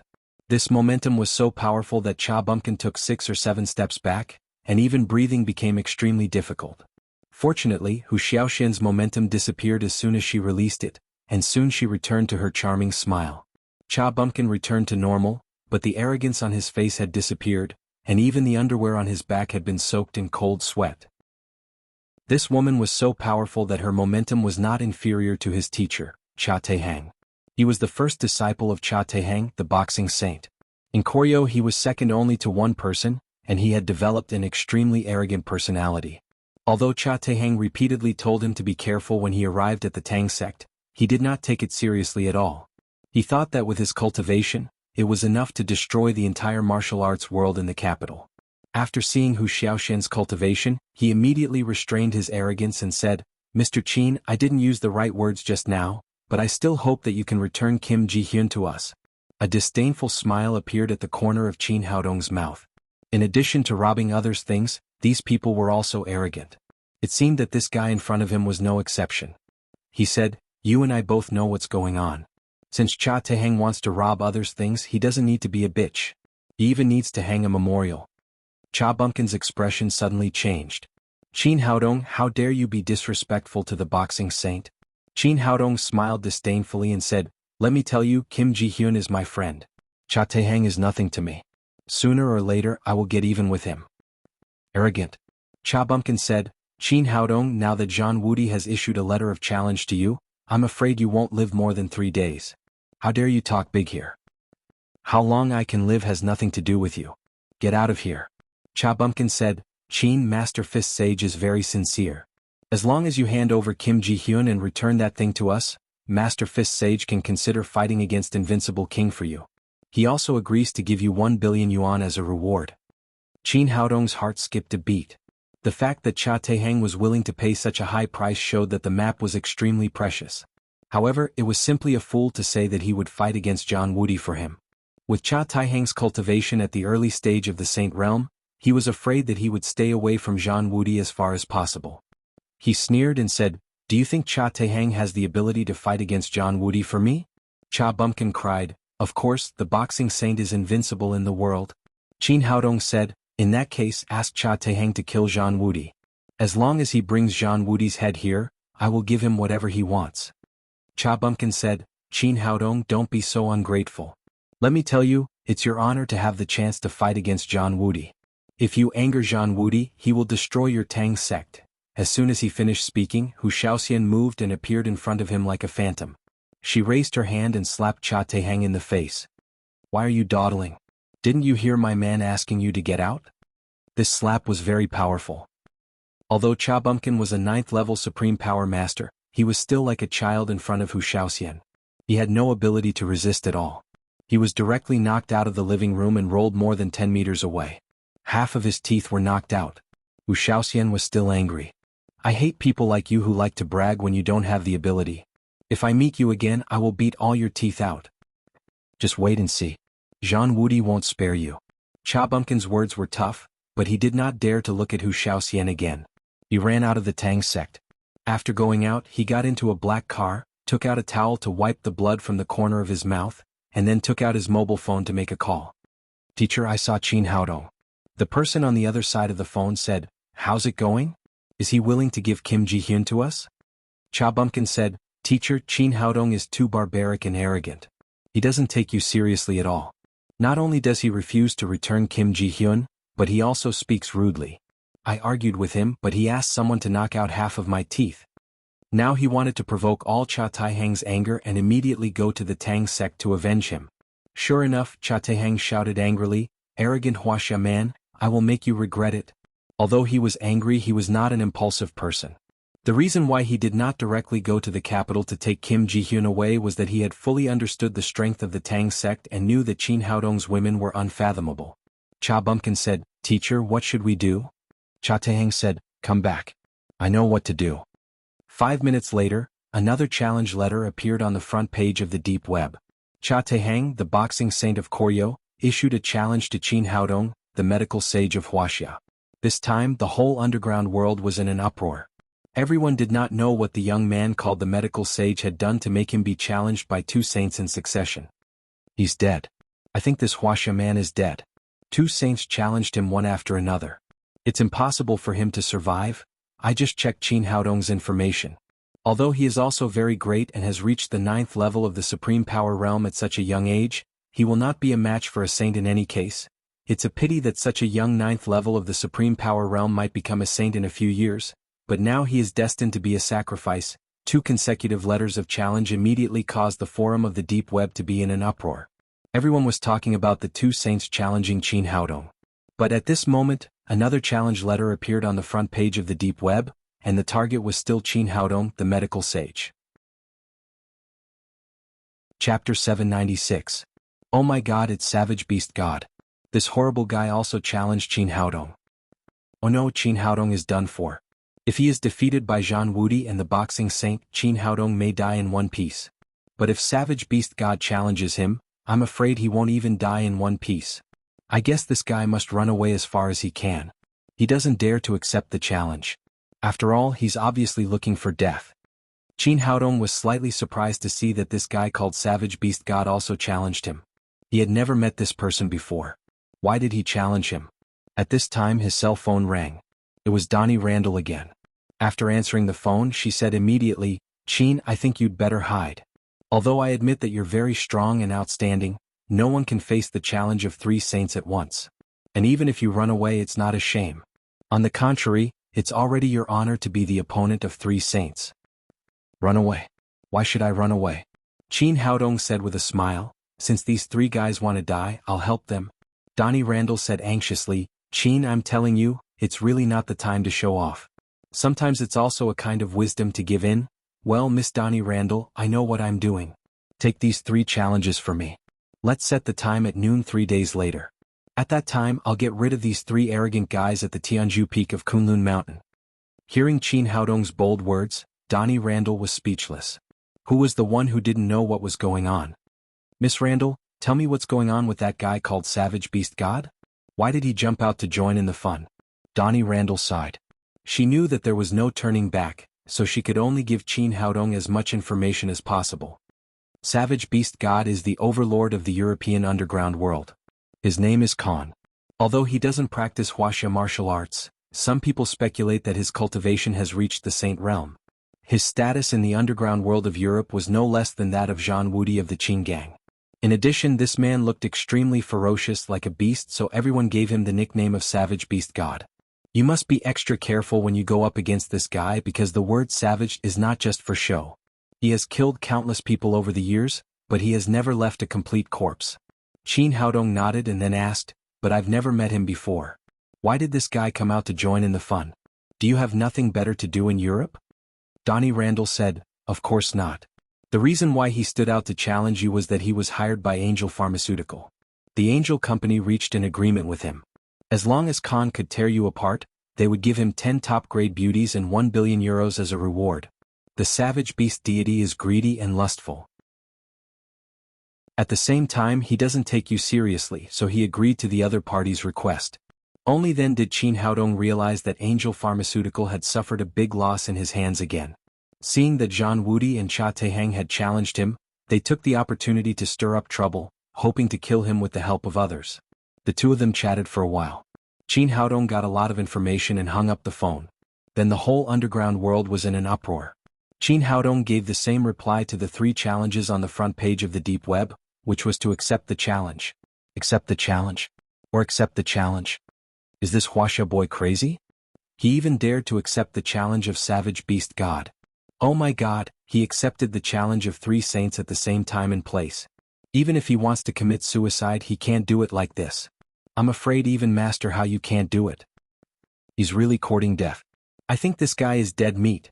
While everyone was talking about it, martial artists from all over the world rushed to Tianzhu Peak of Kunlun Mountain at the same time. They all wanted to see the 3 saints fight at the same time. On the Tang sect's side, everything was calm, and there was no tension before the battle at all. Qin Haodong acted as if nothing had happened. He went to the Donghui Clinic of Traditional Chinese Medicine for treatment and went to the Capital Medical College to attend classes. It seemed that he had not made any preparations. On the side of the capital, the others could not be as calm as him. On the day of the battle, the 7 great families all rushed to Tianzhu Peak of Kunlun Mountain to watch the battle. In their words, they were cheering for Qin Haodong, but only they knew what they were thinking. At the same time, the casinos in the underground world opened their own bets for this challenge. Although Donnie Randall repeatedly dissuaded Qin Haodong, she finally bet on him after hesitating for a while. Kunlun Mountain was an incomparably huge mountain range with no end in sight. It contained thousands of peaks of various sizes. Among the many peaks, Tianzhu Peak was the most distinctive. It looked like a giant pillar piercing the sky, rising directly from the ground to the sky. At its top was an open space of nearly 1,000 square meters, which made people sigh at the magic of the Creator. Because of the characteristics of Tianzhu Peak, ordinary people could not climb it at all. Moreover, the battle between the saints was earth-shattering, so no one dared to stand on it to watch the battle. Otherwise, if they were affected and fell down from Tianzhu Peak, they would definitely die. There were dozens of peaks around Tianzhu Peak, large and small. The people who came to watch occupied these advantageous positions to watch the final battle. This time, the Qin family almost turned out in full strength. Led by Qin Zhanao, the family master, there were dozens of people. Standing at the foot of Tianzhu Peak, Qin Zhanao's mood was extremely complicated for his grandson, who was getting more and more popular. If he had known that Qin Haodong would be so outstanding, he would have kept him in the Qin family no matter what. Unfortunately, there was no ift in the world and there was no medicine for regret. Among the many people watching, the most eye-catching was the Tang sect. In addition to Chu Xianyue, who stayed at home to take care of Tang Tang, Yan Feifei, Feng Wu, Hu Shaoxian, the Nailan sisters and others were all there to cheer for their man. Any one of these women was a devastatingly beautiful existence. Now that they were gathered together, it was simply dazzling the eyes of countless men. Unfortunately, due to the dignity of the Tang sect, these people only dared to watch from afar and no one dared to approach. On another small peak next to the Tang sect, 3 people stood side by side. The one on the far left was more than 2 meters tall and his body was beyond people's imagination. His bulging arms were probably thicker than an ordinary person's waist. This guy's whole face was covered with black hair and he looked extremely fierce. He was the ruler of the underground world in Europe and also the savage beast god Khan. Standing on the right was Cha Tehang, the boxing saint of Koryo. This man looked about 50 or 60 years old. He was not tall, but his whole body was full of the majesty of a saint. The most eye-catching person was Zhang Wudi, who was standing in the middle. This person used to be a legend in Wuxia. He was invincible and killed his enemies. Although he was defeated by Master Hao Yu in the end, he still won the respect of countless people. Nearly half of the people who came to watch the battle today came for him. They all wanted to see if he could return to Wuxia as a king. They were also looking forward to Master Hao Yu's appearance and the 2 of them would fight again. Today's weather was good. The sun was scorching in the sky. When noon was approaching, a figure suddenly stepped out and flew straight to the top of Tianzhu Mountain. In the face of the challenge of the 3 saints, it was impossible for Qin Haodong to hide his cultivation. Since he could no longer pretend to be weak, he had to show his dominance. Seeing his vigorous figure, the masters of the 7 great families in the capital nodded secretly. It seemed that their previous guess was right. As the head of the Tang sect, Qin Haodong had indeed reached the level of a saint. After standing on Tianzhu Peak, Qin Haodong put his hands behind his back and looked down at the many warriors under his feet. Zhan Wudi, Cha Tehang, Khan, which one of you will die first? This shout was so domineering that it surrounded the mountains and clearly reached everyone's ears. Khan cried, "I'll go first. If you beat me to it, I'll lose my bonus and beauties." After that, his tall body rushed down from the mountain like a meteor. Unlike other saints, he cultivated an extremely rare external cultivation method. His body was extremely strong, but he couldn't control the chi of heaven and earth to fly. Even so, his speed was amazing. Along the way he knocked down countless trees and rocks like a tank. After arriving at the foot of Tianzhu Peak, his two big hands were like excavators, easily inserted into the hard stone wall, and then quickly climbed up. Although he looked tall and heavy, his speed was 10 times faster than that of a monkey. In the blink of an eye, he stood on the top of Tianzhu Peak. After going up the mountain, this guy was like a gorilla in Tarzan. He beat his strong chest with both hands and howled wildly. "Toy boy, come here quickly and let me tear you apart." Qin Haodong still put his hands behind his back. He looked at the big guy in front of him. To be able to practice external kung fu to such an extreme existence, it really required extremely high talent and great effort. He said indifferently, "Yes, but you have to have the ability to go to hell." Khan roared, and his huge fist suddenly smashed toward Qin Haodong's face. This punch was so powerful that even the surrounding air seemed to collapse, making a dull whistling sound. "It's over. The beast god is here. Qin Haodong is dead. Qin Haodong's luck is too bad. If the other two saints were here, he could still have a whole body, but the savage beast god is here. He will definitely be torn to pieces. Don't be noisy. You forget that Qin Haodong is also a saint. He just flew up. Maybe he can create a miracle." While many warriors were talking, Qin Haodong also made a move. He did not choose to dodge as others thought, but also punched out. His punch looked light, not as powerful as Khan's. His fist was also many times smaller than Khan's. The two fists, one big and one small, formed a sharp contrast. Before everyone could sigh, there was a loud bang. The two fists collided, and the loud sound was deafening. Then the incomparably manic airflow swept away the gravel, dead branches and rotten leaves on the top of the mountain. The most surprising thing was that Qin Haodong only took 4 or 5 steps back, while the tall body of the savage beast god, like being hit by a cannonball, quickly retreated more than 10 meters. If he hadn't reached out to grab a small tree next to him, he would have been knocked down from Tianzhu Peak. Suddenly everyone was stunned. They could not imagine that such a thin young man could defeat the savage beast god in terms of strength. My God, what did I see? How did he do it? Such a small body is stronger than the savage beast god. I really don't know how he practiced. No way, I bet all my money on the savage beast god. That's all I have. Chapter 797. What these people didn't know was that Qin Haodong was practicing the evergreen wood longevity body, which was famous in the cultivation world. In terms of strength, it was not inferior to any external martial arts. At the foot of the mountain, Zhang Wudi smiled and murmured, "Interesting. I wanted to use you as a stepping stone, but it seems that you are stronger than I thought." After being beaten back by the punch, savage beast god did not feel fear at all. On the contrary, his animal nature was aroused. His eyes were blood red, and he let out an earth-shattering roar. Then he rushed at Qin Haodong again. Compared with others, he had an incomparable advantage, which was his strong body. However, in front of Qin Haodong's evergreen wood longevity body, his advantage did not exist at all. Whether it was speed, strength, or physical toughness, he was completely suppressed. In this case, his only fate was to be used as a sandbag. In just a few minutes, Khan was sent flying dozens of times by Qin Haodong. However, this guy's body refining technique was really powerful. Although he was beaten black and blue, he was not injured. "Pretty boy, even though you're very powerful, so what? No one can break my defense. I am invincible," Khan said and hammered his chest with both hands again, showing his strong defense. Khan's defense is really powerful. I heard that even a sniper rifle can't penetrate his body. I bet that Khan will win. Although he can't win, it seems that he won't lose either. This fight is likely to be a draw. I don't think so. Although Qin Haodong seems to have some advantages, his strength is limited after all.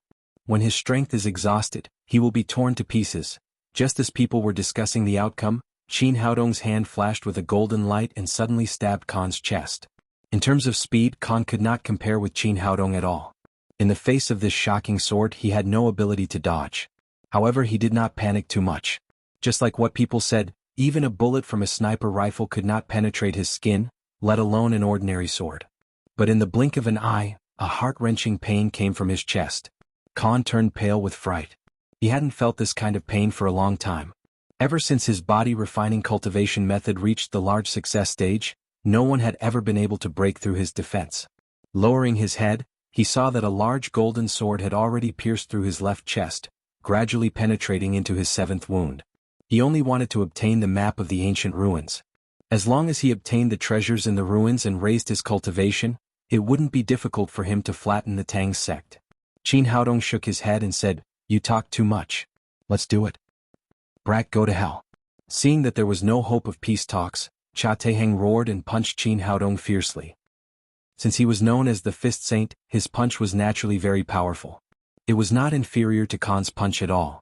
Moreover, he was more agile than Khan, and his fist technique was more exquisite. Halfway through his punch, it had already turned into a sky full of fist shadows. In the eyes of the people at the foot of the mountain, Qin Haodong had been surrounded by Cha Taiheng's fist shadows at this moment, and there was no way for him to escape. A grain of light dares to compete with the bright moon. Qin Haodong snorted coldly and then threw a punch. With the existence of the spirit, no matter how fancy Cha Taiheng's fist technique was, it was just an illusion. In the blink of an eye, Qin Haodong found the real body. The two fists collided. Under the full force of the two saint-level masters, the sky and the earth changed color, and the sand and stones were flying. In terms of strength, Cha Taiheng's fist technique was a little worse than Khan's. This punch only made Qin Haodong take 2 or 3 steps back slightly, and he was directly shaken away like a kite with a broken string. Fortunately, he could control the chi of heaven and earth, so he did not fall off Tianju Peak but flew back again. Although it was only a head-on collision, Cha Taiheng had thoroughly realized Qin Haodong's strength. In the face of such a powerful opponent, even if he could win, he would pay the price of half his life. Of course, this was not what he wanted. "Qin Haodong, I admit that you are very strong, but there is still Zhang Wudi behind you. He is your most powerful enemy today. If you save your strength, you can still fight with him. If we fight to the death, I'm afraid you will only have a dead end. So listen to my advice. As long as you give me the map, I will leave immediately, and at the same time, I will pay you 1 billion yuan as compensation." "You think too much. It won't take me too much effort to kill a player like you. Besides, you can't leave today. I will definitely do what I promised Kim Ji-hyun." After saying that, Qin Haodong did not waste any more time with him. In a flash, he appeared in front of Cha Taiheng. With a flash of golden light, the Xian Yuan sword turned into a sky full of sword shadows and drowned him. Cha Taiheng was shocked. He had just seen the power of the Xian Yuan sword. Even the beast god Khan's defense could not resist it, let alone him. He hurriedly tried his best and punched Qin Haodong's sword shadows with his 2 fists like raindrops, trying to resolve them. The following 2 chapters are for readers who have monthly votes. Chapter 798. Although Cha Taiheng tried his best, he was not Qin Haodong, who had a spirit. He punched, but all of his punches hit the air. All of his punches were illusions. Suddenly he felt a chill in his chest. The sword shadows all over the sky dissipated, and a golden sword was inserted in his left chest, directly piercing his heart. Puff! Cha Taiheng spat out a mouthful of blood. He had thought that at least he would not lose to Qin Haodong, but he did not expect that he would be defeated so miserably. Qin Haodong killed him with just 1 punch and 1 sword. Qin Haodong raised his leg and kicked him in the lower abdomen, directly kicking him down from Tianju Peak. Cha Taiheng's body fell straight from the top of the mountain and fell in front of the people of the Tang sect with a plop. Falling from such a high mountain, Cha Taiheng had been smashed into a pile of meat paste. Ah! With a harsh scream, Kim Ji-hyun rushed up with a sharp dagger in her hand, stabbing Cha Taiheng's body that had been smashed into mud again. This man had slaughtered the whole Kim family for a map. Today he finally got his revenge. It was a pity that Cha Taiheng, the boxing saint who was famous in Koryo, died without a whole body because of his greed. Others didn't care about this. What they cared about was their own gambling.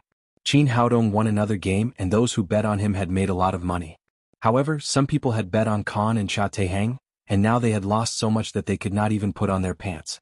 However, even though they had won 2 games in a row, the major casinos did not lower the odds between Zhang Wudi and Qin Haodong. In contrast, they were more optimistic about the famous invincible King Kong. Zhang Wudi stood on the top of the mountain and narrowed his eyes slightly. Qin Haodong's strength was constantly refreshing his understanding. It seemed that it was impossible for him not to fight. He gently tapped his feet on the top of the mountain, and in the blink of an eye, he had already appeared on the top of Tianju Peak. The onlookers immediately burst into cheers. Zhang Wudi, who was at the middle stage of the Saint Realm, was much stronger than the 2 people just now with his teleportation skill. Zhang Wudi was still standing with his hands behind his back. He glanced at Qin Haodong and said proudly, "Boy, you're not bad. You're finally qualified for me to attack you. This is your honor but also your sorrow. As long as I attack you, you'll definitely die." Although Qin Haodong could feel his opponent's strength, he was not too nervous. He said calmly, "Zhan Wudi, show me your real skills. It's useless to just talk." Zhan Wudi frowned and said, "Young man, ignorance is bliss. Although you are very powerful, you are still no match for me. Admit defeat. You know that my target this time is not you." Qin Haodong shook his head and said, "There's no such thing as admitting defeat in my dictionary. Since I've accepted your challenge, we must determine the winner." Zhan Wudi's face instantly turned cold. He originally wanted to preserve some of his strength, but since the other party didn't know what was good for them, he had to make a move. "Since you want to die, I'll send you on your way." After a low shout, a powerful momentum suddenly broke out. Zhan Wudi cultivated the frost chi. When he burst out with all his strength, the whole top of Tianzhu Peak was eroded by the cold air, and the trees and rocks were instantly wrapped in frost. "It's really powerful," Qin Haodong exclaimed in his heart. He quickly ran the greenwood genuine chi to resist the bone-piercing cold air. "Watch my fist," Zhan Wudi shouted again and then punched Qin Haodong. Compared with Khan, the beast god, and Che Tehang, the boxing saint, this punch was much more powerful. After the punch, the surrounding air let out a shrill scream, like the roar of a fighter plane breaking the sound barrier when it took off. Oh my god, the speed of the punch broke the sound barrier. Yan Feifei and the others at the foot of Tianzhu Peak all cried out in surprise. As a martial saint, they knew how powerful this punch was. At the same time, everyone's hearts were in their mouths. Could Qin Haodong resist such a powerful Zhan Wudi? Those who bet on Zhan Wudi suddenly cheered. He was indeed a powerful invincible Vajra. His attack was extraordinary. Facing the punch that broke the sound barrier, Qin Haodong's pupils suddenly shrank. Originally he wanted to fight with Zhan Wudi, but now it seemed that it was impossible. He could only use his trump card. Amitba. Zhan Wudi, stop. But at this moment, a monk in a red cassock suddenly appeared in front of Qin Haodong. He raised his hand and gently clapped forward. This move seemed to be very casual, but it easily resolved Zhan Wudi's punch. Zhan Wudi punched the monk's palm and quickly flew back. After stabilizing his body, he said in a deep voice, "Hao Yu, you're finally here. Master Hao Yu, oh my god, Master Hao Yu is here? Is this Master Hao Yu who is known as the top master in Wuxia? I finally see him in person. Master Hao Yu is here. It seems that Zhan Wudi is going to lose today. That's hard to say. I heard that the two of them fought for 3 days and 3 nights before Master Hao Yu narrowly won with one move. Now Zhan Wudi has reached the middle stage of the Saint Realm. It's hard to say who will win, Amitba." Master Hao Yu chanted and then said to Zhan Wudi, "Benefactor Zhan, since you've already left Wuxia, why did you come back?" Zhan Wudi laughed and said, "That's right. I said that I wouldn't set foot in Wuxia before I was sure that I could defeat you. But today I've reached the middle stage of the Saint Realm, which is enough to defeat you. Of course, the original oath doesn't count." Master Hao Yu said, "Benefactor Zhan, revenge breeds revenge. There's no end to it. Why are you still obsessed with who will win?" Zhan Wudi said, "That's enough, Hao Yu. You're a fake monk. Why do you keep talking about Buddha? Since you're here today, let's fight to the death." Master Hao Yu frowned and said, "Benefactor Zhan, I wholeheartedly convert to Buddhism. How can you say that I'm a fake monk?" Zhan Wudi said, "You don't even have a stutter. How can you say that you wholeheartedly convert to Buddhism? I think you're just waiting to return to the secular world." Master Hao Yu was silent for a while. When he converted to Buddhism, his master said that his fate in the secular world was not over, so he did not receive the precepts. "Well, don't talk nonsense. Let's fight. I want to see how much you've improved over the years." Zhan Wudi got into a fighting stance as he spoke. Compared with when he was facing Qin Haodong just now, he looked much more serious. It was obvious that Master Hao Yu was his real opponent. "Amitba. Since Benefactor Zhan is so persistent, I can only kill the evil and defend the Tao." Master Hao Yu was also ready to fight. Wait a minute. It was Qin Haodong who shouted. Since Master Hao Yu appeared, he had been standing there in a daze. It was only now that he came to his senses. "Young benefactor, what can I do for you?" Master Hao Yu turned around. At this time he saw Qin Haodong's face clearly. Even though he was a profound Buddhist practitioner, he was still shocked and stood there like a statue. "Master Hao Yu, I want to know your name when you were a layman." Qin Haodong looked excited. Master Hao Yu didn't look very old. He was in his 40s or 50s, but he looked so much like Qin Haodong. He was exactly the same as the photo Chu Shenyue had pasted on the bedside, except for the hair on the top of his head. Because of this, he was stunned when he saw Hao Yu. In his opinion, this man was undoubtedly his father, Qin Zongheng. Hearing Qin Haodong's question, Master Hao Yu came to his senses and said, "Amitba, young benefactor, I'm a monk who has no worldly desires. I've forgotten my layman's name." "If you really have no worldly desires, then you wouldn't have been in a daze when you saw me just now," Qin Haodong said excitedly. "Master Hao Yu, you're Qin Zongheng of the Qin family, right? You're my father, aren't you?" At this time the mountain wind was whistling. The people at the foot of the mountain could only see Qin Haodong and Master Hao Yu talking, but they didn't know what they were talking about. "I think this guy is scared out of his wits by Zhan Wudi. He must be asking Master Hao Yu to help him. What's so strange about that? In the whole of Wuxia, only Master Hao Yu can subdue Zhan Wudi. It seems that Master Hao Yu will be the one to fight in this game." In the face of Qin Haodong's question, Master Hao Yu's calm face showed a touch of embarrassment and hesitation. "Amitba, young benefactor, Hao Yu has already become a Buddhist monk. Don't talk about layman's affairs anymore." Although Master Hao Yu didn't admit it, his words meant that he agreed with what Qin Haodong said.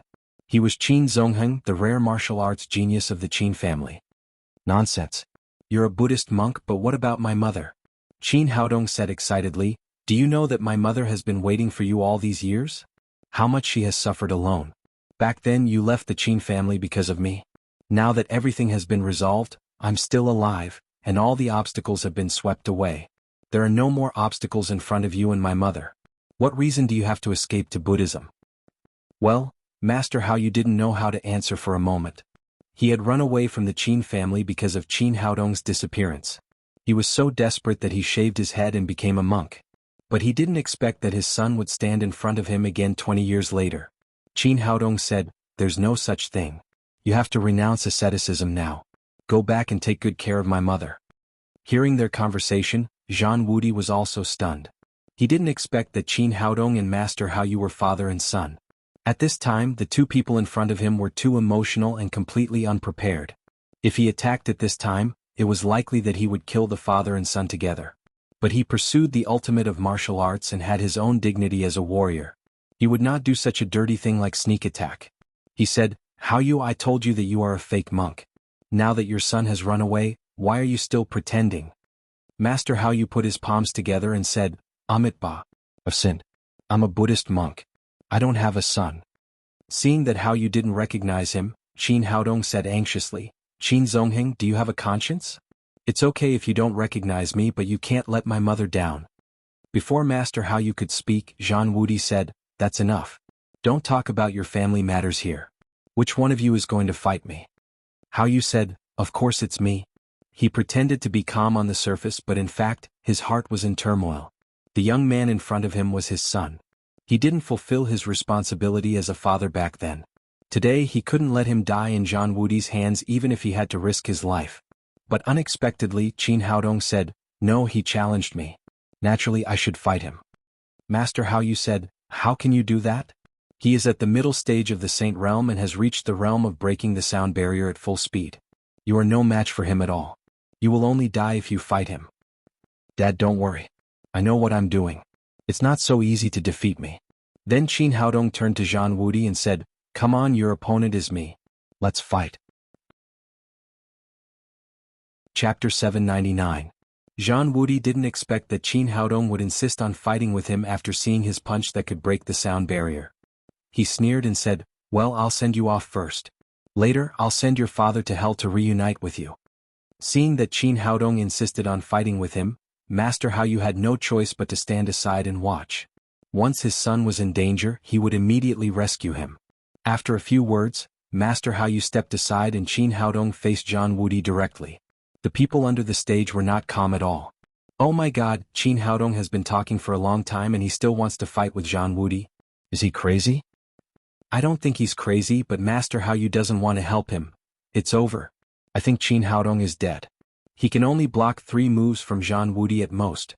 Hearing the discussion around them, many women of the Tang sect were nervous. They were all ready to rush up and beat Zhan Wudi as long as Qin Haodong was in danger. According to Qin Haodong's request, Master How You stepped back again and again until he reached the edge of Tianju Peak. When he looked up again he suddenly found that the two people in front of him had disappeared. The whole top of Tianju Peak was shrouded in a thick fog. This is a formation. Feeling the spiritual fluctuations contained in the thick fog, Master How You immediately realized that this was an extremely advanced formation. No wonder Qin Haodong was so confident. It turned out that he had been prepared. He didn't expect his son to be so outstanding. At such a young age, he had reached the early stage of the Saint Realm and could control such an advanced formation. Inside the formation, Qin Haodong suddenly disappeared before Zhang Wudi could make a move. However, he had seen a lot of things over the years and knew that this was a formation, so he did not panic too much. He said loudly, "Boy, let me tell you, in front of absolute power, your tricks are useless." After that, the cold qi on his body suddenly burst out again, but soon he found that the cold qi, which used to be extremely powerful, could only cover a range of 1 meter around his body, and it was much weaker than before. What's going on? With doubts in his heart, he suddenly punched again. Although he couldn't see Qin Haodong's shadow, the power of his punch was enough to destroy half of Tianju Peak. It was useless for Qin Haodong to hide.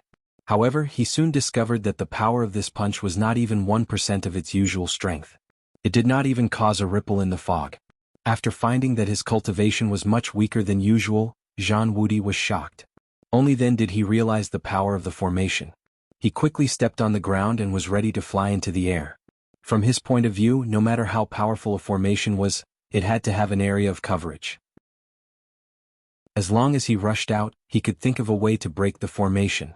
But soon he found that his feet were hurting, but he didn't move an inch. He had lost the ability to fly in the array formation. After a series of failures, Zhang Wudi was a little flustered. His strength had dropped and he couldn't leave. Wouldn't he become a piece of meat on the chopping board? What do you think? My array formation is not bad, right? As soon as he finished speaking, Qin Haodong pushed away the fog and walked to Zhang Wudi. He said happily, "This formation is called the Dragon Trapping Formation. It's specially prepared for Saint Realm Masters. In the Dragon Trapping Formation, no one can mobilize the Qi of heaven and earth. Of course except for me. I'm the master of the formation. This is my world, so I can do whatever I want." Zhang Wudi was shocked. Compared with a supreme power master, a saint could mobilize the surrounding qi of heaven and earth for his own use. If this formation could really lock the qi of heaven and earth, then he would be no different from a supreme power master. At first he didn't believe it, but he failed several times. The reason why his cultivation dropped and he couldn't fly was that he couldn't mobilize the qi of heaven and earth. "Qin Haodong, this is a fair competition. Do you dare to fight with me fair and square?" At this point he had no other way. He could only hope that Qin Haodong, who was young and aggressive, would be provoked by his words and remove the dragon trapping formation. But what he didn't expect was that Qin Haodong was angry. Instead of removing the formation, he slapped him in the face. "Zhang Wudi, you're so king shameless. How many years have you been famous? You're a master of the same generation as my father. How dare you challenge a junior? How dare you talk to me fair and square? How dare you hit me?" Zhang Wudi got up from the ground. He was so angry that his lungs were about to explode. Since he became famous, he had never been slapped in the face. Especially in the Qin gang these years, he was like an emperor. Anyone who disrespected him would not be able to see the sun tomorrow. But today he was slapped in the face by a young man. This slap made him lose his mind. He immediately rushed to Qin Haodong crazily, but as soon as he rushed up, he was slapped back again. Qin Haodong went over and kicked Zhang Wudi's but a few more times. "You're really brainless. I told you that in this dragon trapping formation I'm the god. You're not even as good as a 9th level supreme power master. How can you fight with me?" Zhang Wudi completely lost his temper after successive failures. As Qin Haodong said, he couldn't mobilize the qi of heaven and earth. At most he was a 9th level supreme power master. How could he fight with a saint? "Well, I admit defeat." Zhang Wudi had been overseas for many years, so he naturally knew how to be flexible. Although he was full of anger, he could only swallow it for the time being. He swore in his heart that as long as he got out of this dragon trapping formation, he would not only kill Qin Haodong, but also destroy the entire Tang sect. Qin Haodong had already seen through his thoughts. He chuckled and said, "Do you want to kill me after you get out of the dragon trapping formation and destroy the entire Tang sect?" "No, I swear to God, don't play tricks with me. Compared with your oath, I believe in my contract more." Qin Haodong interrupted Zhang Wudi before he could finish his words. He said in a cold voice, I never leave any hidden dangers for myself. Offer a drop of your blood and be my servant in the future or die. At the same time, the Xian Yuan sword went straight to Zhang Wudi's throat. As long as he said no, he would be killed immediately. That's impossible. After all, Zhang Wudi was a strong man. Although he did not want to die, he was even more unwilling to give up his dignity. Qin Haodong said, if you don't surrender, not only will I kill you, but I will also destroy your overseas Qin gang. No one will be left alive. I'd rather die than be humiliated. Zhang Wudi said, I can admit defeat, but I will never surrender. Is it really impossible? Qin Haodong sneered and said, don't get me wrong. I just said that no one will be left alive, including your son and daughter in Chinatown, the capital of M country. What? How do you know that? Zhang Wudi suddenly turned pale with fright. He had always thought that he had hidden his son and daughter very well, but he did not expect that the young man in front of him would know everything. Ever since he knew the strength of the overseas Qin gang, Qin Haodong had made up his mind to take Zhang Wudi in and use the power of the Qin gang to fight against the invasion of the alien demon. However, he also knew that it was not easy to subdue such a strong man, so he asked the Deep Net to help him thoroughly investigate all the secrets of Zhang Wudi, including his son and daughter. Everyone had a weakness. Zhang Wudi was not afraid of death, but he cared about his son and daughter. In fact, even if he did not surrender, Qin Haodong would not hurt his son and daughter. However, he did not know this, so he did not dare to take the risk. Well, I choose to surrender. I hope you can keep your word. After that, he bit his index finger and flicked out a drop of blood. Qin Haodong also flicked his index finger gently, and the golden talisman that had been prepared flew into the air and sucked the drop of blood. After the golden light flashed, the rune disappeared, and the master-servant contract was established. From now on, Zhang Wudi would become his slave who would never betray him. Get up. Since Zhang Wudi had become an absolutely trustworthy servant, Qin Haodong briefly told him about the alien demon and asked him to pay more attention to the movements of the alien demon and the angel pharmaceutical overseas. Our relationship must be kept secret. Only the two of us know. I will not use the power of the Qin gang unless it's absolutely necessary. Knowing that Qin Haodong was saving his face, Zhang Wudi said respectfully, thank you, master. Well, go back. Qin Haodong waved his hand and directly removed the dragon-trapping formation. The people at the foot of Tianzhu Peak were watching anxiously. Suddenly they saw the fog dissipate, and Qin Haodong and Zhang Wudi reappeared in front of them. Zhang Wudi said to the people below the platform, I, Zhang Wudi, have lost this battle. After admitting defeat in public, he rose into the air and disappeared into the sky in an instant. My God, Zhang Wudi lost to Qin Haodong. What the hell is going on? What just happened? It's over. Even Zhang Wudi has lost. My money is completely gone. All 3 battles were over, and those who bet on Qin Haodong to win had made a lot of money. Of course, there were very few people who bet on Qin Haodong. Only Donnie Randall and the Tang sect had bet heavily on Qin Haodong. At this time, Qin Haodong had no time to think about it. He turned his head and walked toward Master Haoyu. Young benefactor, since it's over, I'm leaving. Master Haoyu was about to leave after saying that. At this time, a whistle sounded behind him. 7 or 8 figures from the Tang sect rose into the air, and a group of women directly surrounded Master Haoyu. This was the signal that Qin Haodong had agreed with them before. As long as he whistled, they would immediately come forward to besiege him. However, this agreement was not used on Zhang Wudi but on his father. Seeing that he was surrounded, Master Haoyu was a little angry. Get out of my way or I won't be polite. Dad, these are all your daughters-in-law. Don't you feel ashamed to fight with them? Qin Haodong's words were like a silver needle, which immediately pierced the genuine qi that Master Haoyu had raised. If they were really his daughters-in-law, he would really be embarrassed to fight with them. At the same time, he was extremely amazed at how his son had found so many daughters-in-law, and all of them were stunning beauties. He glanced at them one by one and suddenly saw a figure. His heart suddenly trembled. This, how could it be possible? At the same time, Yin Feifei also recognized him and exclaimed, Are you Qin Zongheng? Since entering the Tang sect, she had finally calmed down and was able to get along with Chu Xianyue peacefully. But when she saw Qin Zongheng, she was still shocked. Under the fluctuation of her mind, her genuine qi was in disorder, and she fell straight down the mountain. Qin Haodong was already prepared. He moved and took her into his arms. He whispered in her ear, Since you have chosen me, forget the past. He is no longer Qin Zongheng. He is just your man's father. Hearing his words, Yin Feifei's heart knot was instantly untied. She said shyly, "Well, I see." Chapter 800. Qin Haodong persuaded Yin Feifei, but Qin Zongheng had no intention of staying. He said, "Don't stop me anymore. I've left the secular world for more than 20 years.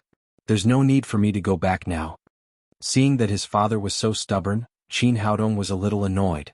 "If you continue to be a monk, what about my mother?" Qin Zongheng sighed and said, "I don't have the face to face the world. Now only Haoyue is left." This sentence also represented his mentality. He had run away alone for so many years and was too ashamed to face Chu Xianyue. "You're running away. You're a coward." Hearing his words, Qin Haodong was relieved. Since he was too ashamed to face her, it meant that he had not really reached the state of emptiness. Since he had not completely let it go, he could bring him home.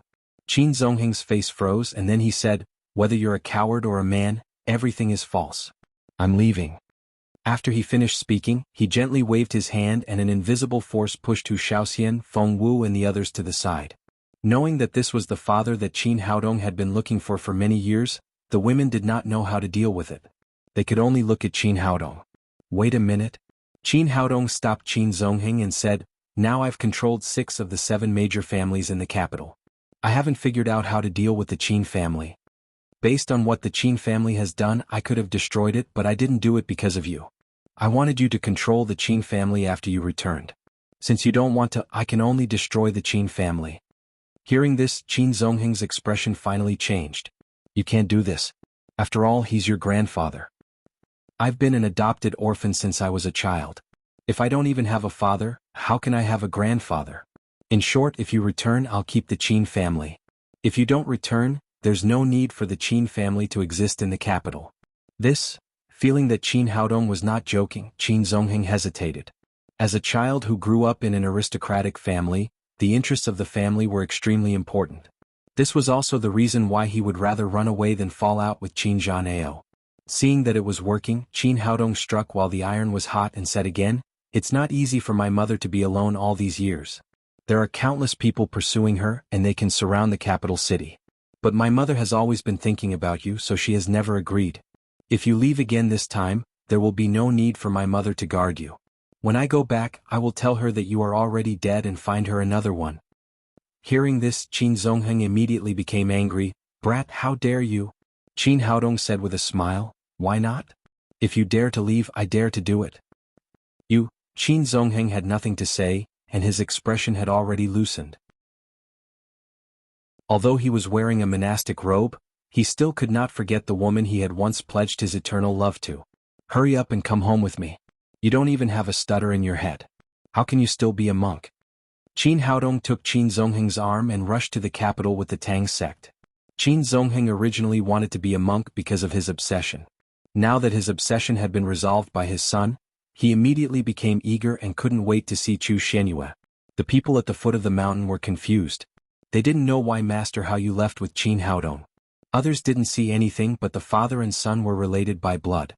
Qin Zhanao recognized that Master Haoyu was his son, Qin Zongheng, who had been missing for many years. If Qin Haodong hadn't recognized him, he might have suspected that the two of them just looked similar. But now that Master Haoyu had left with the people of the Tang sect, he must be Qin Zongheng. After the surprise, he said excitedly, "Zongheng, my Zongheng is finally back." Qin Zhanlong asked, "Brother, what are you talking about? Where is Zongheng?" Qin Zhanfeng followed and said, "Yes, brother, are you crazy about your son? He is Zongheng." Qin Zhanao pointed to Master Haoyu, who had gone far away, and said, "No wonder there has been no news of him all these years. It turns out that Zongheng has become a monk." Only then did everyone understand that Master Haoyu was Qin Zongheng, and Qin Zongheng was Master Haoyu. Hearing that Qin Zongheng had returned, everyone in the Qin family was overjoyed at first, but then their emotions became complicated. Since Qin Haodong took control of the capital, compared with the other 6 families, the relationship between the Qin family and the Tang sect was somewhat ambiguous. Because of what they had done before, Qin Haodong did not have a good impression of the Qin family. This caused the Qin family to always be worried, for fear that one day the Tang sect would be unhappy and erase the Qin family from the capital. Now that Qin Zongheng had returned to the capital, his cultivation had reached the middle stage of the Saint realm. If he was in charge, the Qin family would be like the sun in the sky. However, judging from the current situation, Qin Zongheng had not resolved the resentment of the past. Otherwise, he would have come to meet them long ago. Therefore, it was still impossible to judge whether the future of the Qin family would be a blessing or a curse. At this moment, boundless regret surged into Qin Zhangdao's heart again. He had an outstanding son and a powerful grandson, but they were excluded from the Qin family because of his mistake. He sighed, waved his hand and said, "Come on, let's go back." After they left, the other 6 families also returned to the capital one after another. In addition, the martial artists who came to watch the fun also dispersed. The huge Kunlun mountain returned to peace again. In the Tang sect, Chu Shenyue was playing with the little fellow when Qin Haodong rushed in from the outside. "Son, you're back. Where did you go? None of you are left." Afraid that his mother would be worried, Qin Haodong did not tell Chu Shenyue about the battle. He said with a smile, "I brought you a big treasure. It's a big surprise. Do you want to see it?" "What big treasure? Is it that Xiaoxian and the others are pregnant?" Chu Shenyue cried out in surprise. Qin Zongheng had disappeared for so many years, and now she was almost desperate. What she wanted most was for Qin Haodong to give her a grandson. "Mom, grandchildren are from our own family. How can you bring them back from outside?" Qin Haodong said as he took out a black cloth that he had prepared and covered Chu Xuanyue's eyes. "You'll see the surprise soon." "Child, what the hell are you doing?" Chu Xuanyue said this, but she did not object. She enjoyed the intimacy between her son and her very much. After more than 10 seconds, Qin Haodong said, "Get ready. The moment of happiness is here." After that, he suddenly removed the black cloth. "Child?" Chu Xuanyue was about to say something, but she suddenly felt as if her neck was being strangled. She could not say a word. A face that had haunted her dreams appeared in front of her. Qin Zongheng, the man she had been thinking about for so many years, suddenly appeared in front of her. For a moment she felt like she was in a dream. At this time, Qin Zongheng had already taken off his kasaya and changed into a suit. He looked as handsome as Qin Haodong. Chu Shenyue slowly stretched out her hands, held Qin Zongheng's cheeks and said, "Zongheng, are you really back? Or am I dreaming?" "Shenyue, it's me. I'm back," Qin Zongheng said as he took Chu Shenyue into his arms. Feeling his strong arms, Chu Shenyue was sure that she was not dreaming. Suddenly years of grievances surged in her heart and she burst into tears. Qin Haodong knew that it was not suitable for him to stay here at this time. He picked up the little fellow next to him and walked out of the door, closing it behind him. Lin Momo, Hu Xiaoxian and the other women were waiting outside the door. They wanted to see the scene of the two reuniting after a long time, but they were too embarrassed to enter. After going out, the little fellow asked curiously, "Papa, who is that bald man? He bullied Grandma to tears. Why don't you care?"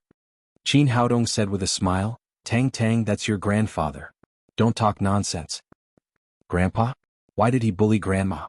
"He didn't bully Grandma. Grandma was so happy that she cried." The little fellow still did not quite understand and asked again, "Why is Grandma so happy?"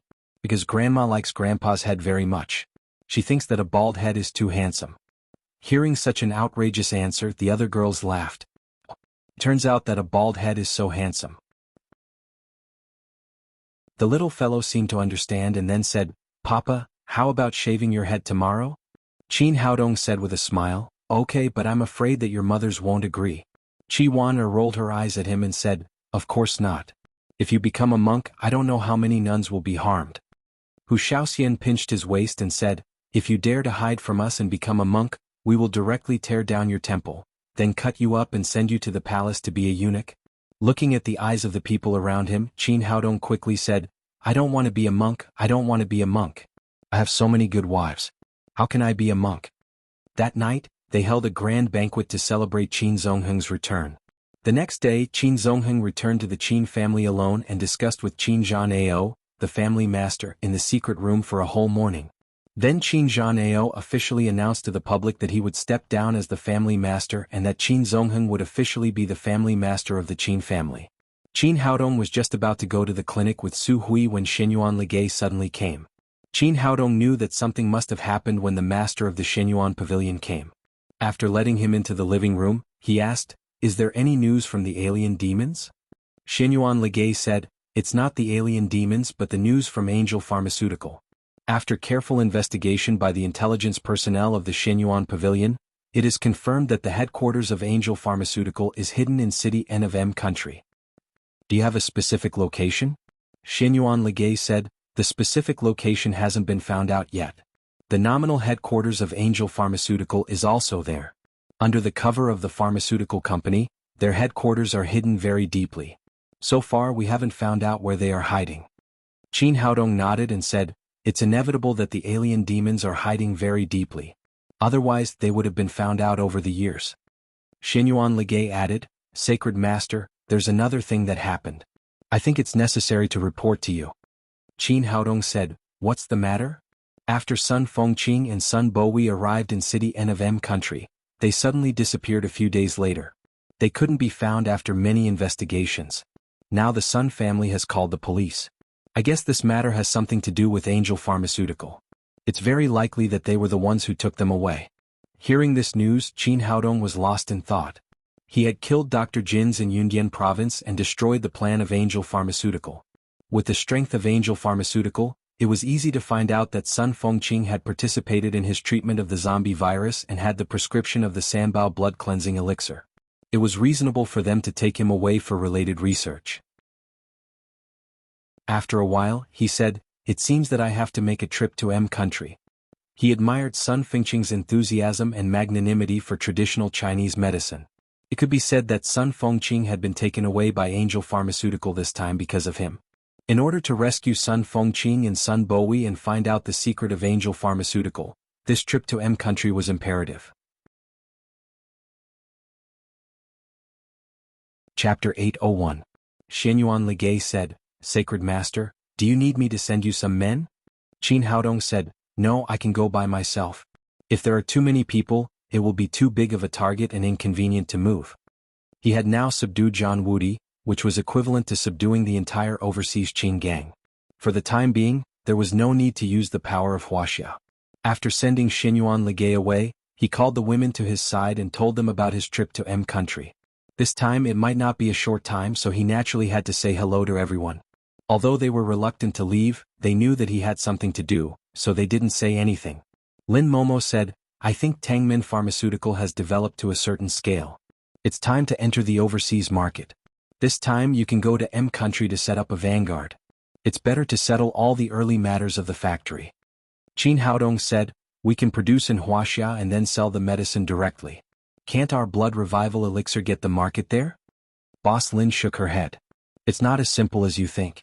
Although the blood revival elixir is the only medicine that can cure leukemia, the Western world is very resistant to traditional Chinese medicine in Wuxia.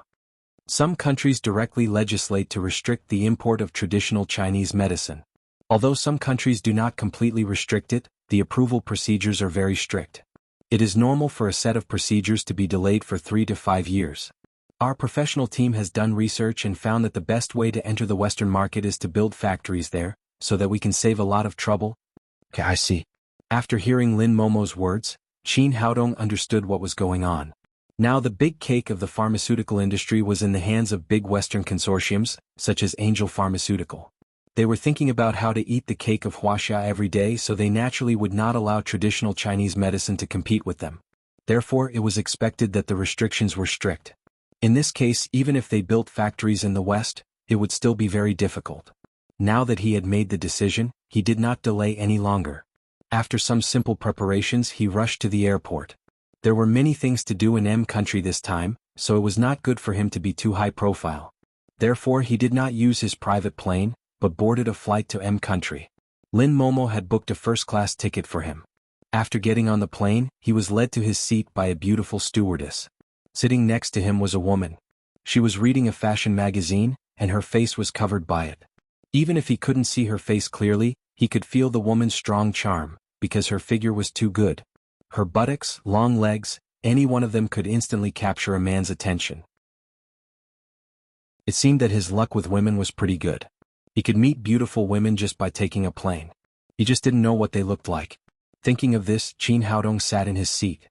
Feeling that someone was coming, the woman put down the magazine in her hand. When she saw Qin Haodong, she shouted, "Little brother, it's you. Are you going to M country too?" Qin Haodong turned his head and saw that the woman was Shi Yumi, the president of Liusu Clothing and a well-known clothing designer in Wuxia. He had once saved her. Sister, I didn't expect to meet you here. Qin Haodong was also a little surprised. I have something to do in City N of M country. Shiyumi smiled charmingly and said, Little brother, I'm also going to City N of M country. We took the same flight and our seats are in the same place. It seems that we are really fated. Qin Haodong nodded with a smile. He had to admit that Shiyumi's charm was so strong that he couldn't help but have a good impression of her. Sister, why are you going to M country? Are you going to travel? Shiyumi said, I'm not that lucky. Although I travel all year round, it's all for work. I don't have time to travel at all. This time I'm going to M country to participate in a well-known fashion competition. After that, the two of them chatted with each other. Shiyumi was a person with a low sense of humor. She giggled from time to time. Moreover, she was too beautiful. When she laughed, she was so beautiful that the others in the cabin all cast envious and jealous eyes at Qin Haodong. Just then, a tall Caucasian man walked in. This guy had a big beard, wore a well-ironed branded suit, and wore a valuable Rolex gold watch. He had an arrogant look on his face. This guy was stunned at first when he saw Shiyumi, and then a trace of greed flashed in his eyes. There were not many seats in the first-class cabin. Qin Haodong and Shiyumi's seats were on the right side of the plane, while the bearded man and another middle-aged man from Wuxia sat on the left side of the cabin. After confirming his seat, the bearded man said to Qin Haodong in stiff Wuxia language, Boy, it's not appropriate for you to sit here. Let's change seats. Everyone could see that his purpose was not to change seats, but to change seats for Shiyumi next to him. Qin Haodong glanced at him and said, Sir, this is the seat I bought. What's wrong with it? The bearded man said rudely, Do you know who I am? If I ask you to change seats, you can do it. Why are you talking so much nonsense? Whether it was Huaxia or M country, there would be such arrogant people. Qin Haodong didn't bother to pay attention to him. He turned his head and continued to chat with Shiyumi. The bearded man was obviously very dissatisfied with Qin Haodong's attitude, but thinking that this was not his territory, he finally put up with it. He took out a stack of bills from his pocket, threw them in front of Qin Haodong and said, Boy, here are $2,000. As long as you change seats with me, all the money is yours. Qin Haodong frowned at him and said, I don't need your money, and I don't want to change seats with you. Shiyumi also said discontentedly, How can you be like this? Do you know how to respect others? There are some things that can't be bought with money. The bearded man smiled disdainfully and said, Everything has a price. The reason why you can't buy it is because the price is not high enough. Then he threw another stack of bills in front of Qin Haodong and said, Here are $10,000. Is it enough for you to change seats? Qin Haodong picked up the stack of bills and said, It's still a little short. If you pay another $10,000, I can give you my seat. Shiyumi was shocked.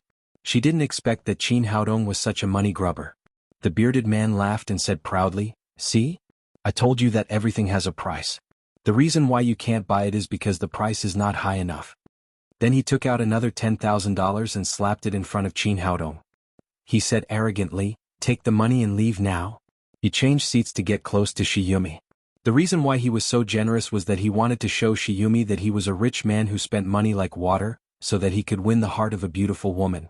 Under many contemptuous eyes, Qin Haodong gave up his seat with 2 stacks of bills and sat in the seat that originally belonged to the bearded man.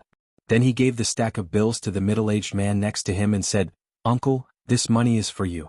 How about changing seats with my girlfriend? The middle-aged man had bought the plane ticket for less than $1,000.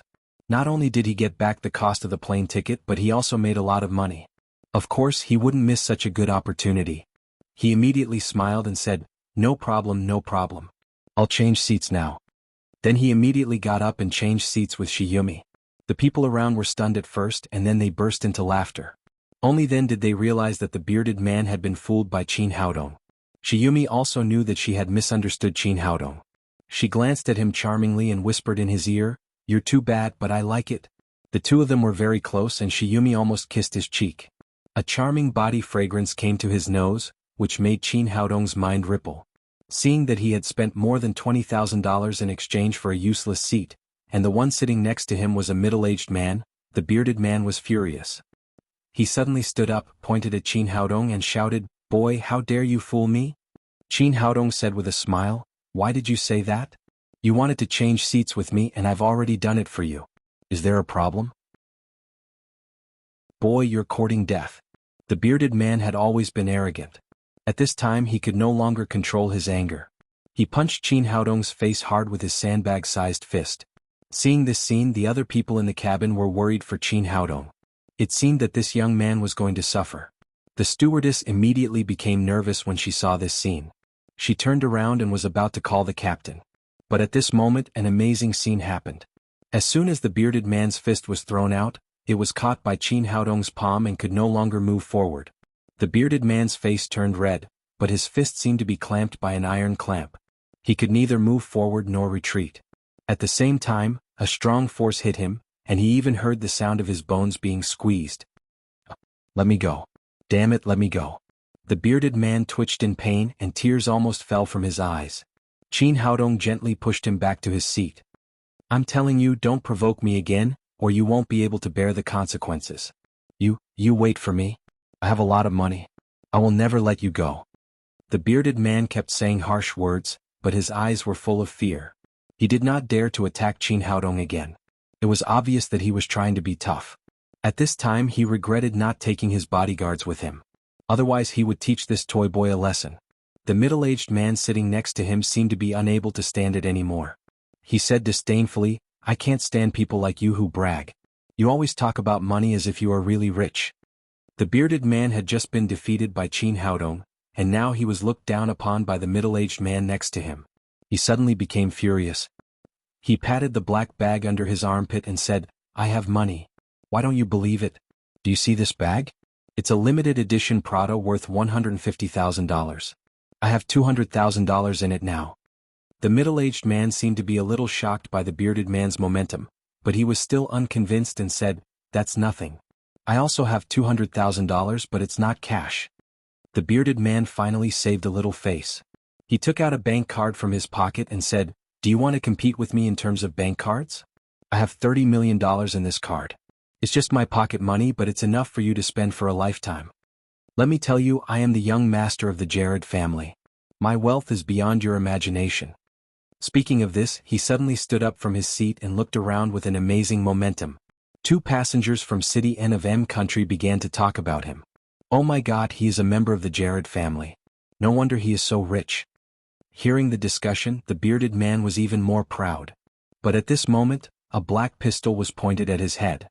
"Young Master Jared, take out all your money." Chapter 802. This time the people in the cabin were dumbfounded. They saw that the person holding the gun was the middle-aged uncle who was smiling just a moment ago. At this moment he had turned into a ferocious demon. Jared was so scared that he almost peed his pants. He just wanted to show off his wealth. How could he attract robbers on the plane? How did he bring his pistol on the plane? The beautiful stewardess was stunned for a moment. Then she reached out to press the alarm button next to her, but a big hand grabbed her wrist. "Don't move or I'll kill you." It was a passenger sitting in the front row who stopped her. Then several people stood up one after another in the cabin, all with pistols in their hands. The black muzzles were pointed at the passengers in the cabin. Qin Haodong and Shiyumi were both shocked. They didn't expect that almost half of the passengers in the first-class cabin were robbers. The middle-aged man was the leader of these people. He held a gun against Jared's head with one hand and slapped his big hairy face with the other. "Didn't you just say that you were very rich? Take it out now or I'll blow your head off." Jared cried in a trembling voice, "Don't mess around. I'm a member of the Jared family. If you offend me, you won't be able to survive in M country. Do you want to die? How dare you scare me at this time?" The middle-aged man punched Jared's nose hard and blood splashed everywhere. "I'm a hijacker. This plane is about to change its route. Do you think we'll go to M country to die? I'm not afraid of your bullshit Jared family." Qin Haodong originally wanted to subdue these robbers, but he was very happy to see Jared being taught a lesson by them, so he didn't rush to do it. Evil people will be tortured by evil people. He had just shown off his wealth, and now he got his retribution after being robbed. "Don't do it. I'll pay you," Jared said as he hurriedly handed over the limited edition Prada in his hand. The middle-aged man took it and opened the zipper. There were 20 neat stacks of US dollars in it. It seemed that the bearded man didn't lie about this. The middle-aged man took out a bank card and handed it to Jared. "Transfer 30 million to this card. If you don't give me 1 cent, I'll turn your head into a rotten watermelon immediately." Gerard was a little dumbfounded. Although there was 30 million US dollars in his card, It was not pocket money as he said.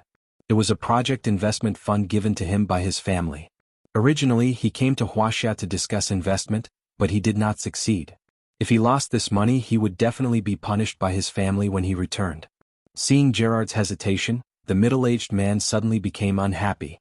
He reached out and grabbed Gerard's beard. Gerard let out a blood-curdling scream, and his bearded face was now covered with blood. "I'll give it to you. I'll give it to you right now." Gerard had been spoiled since he was a child and had never been tortured like this. He quickly took out his mobile phone and began to transfer money to the bank card in his hand. Seeing him take out his phone, the stewardess professionally stopped him. "Sir, you are not allowed to use your phone during the flight. Otherwise it will be very dangerous. Dangerous my ass. If you continue to disturb our boss, I'll beat you to death right now." The big robber next to her immediately pointed the pistol in his hand at the air stewardess's head.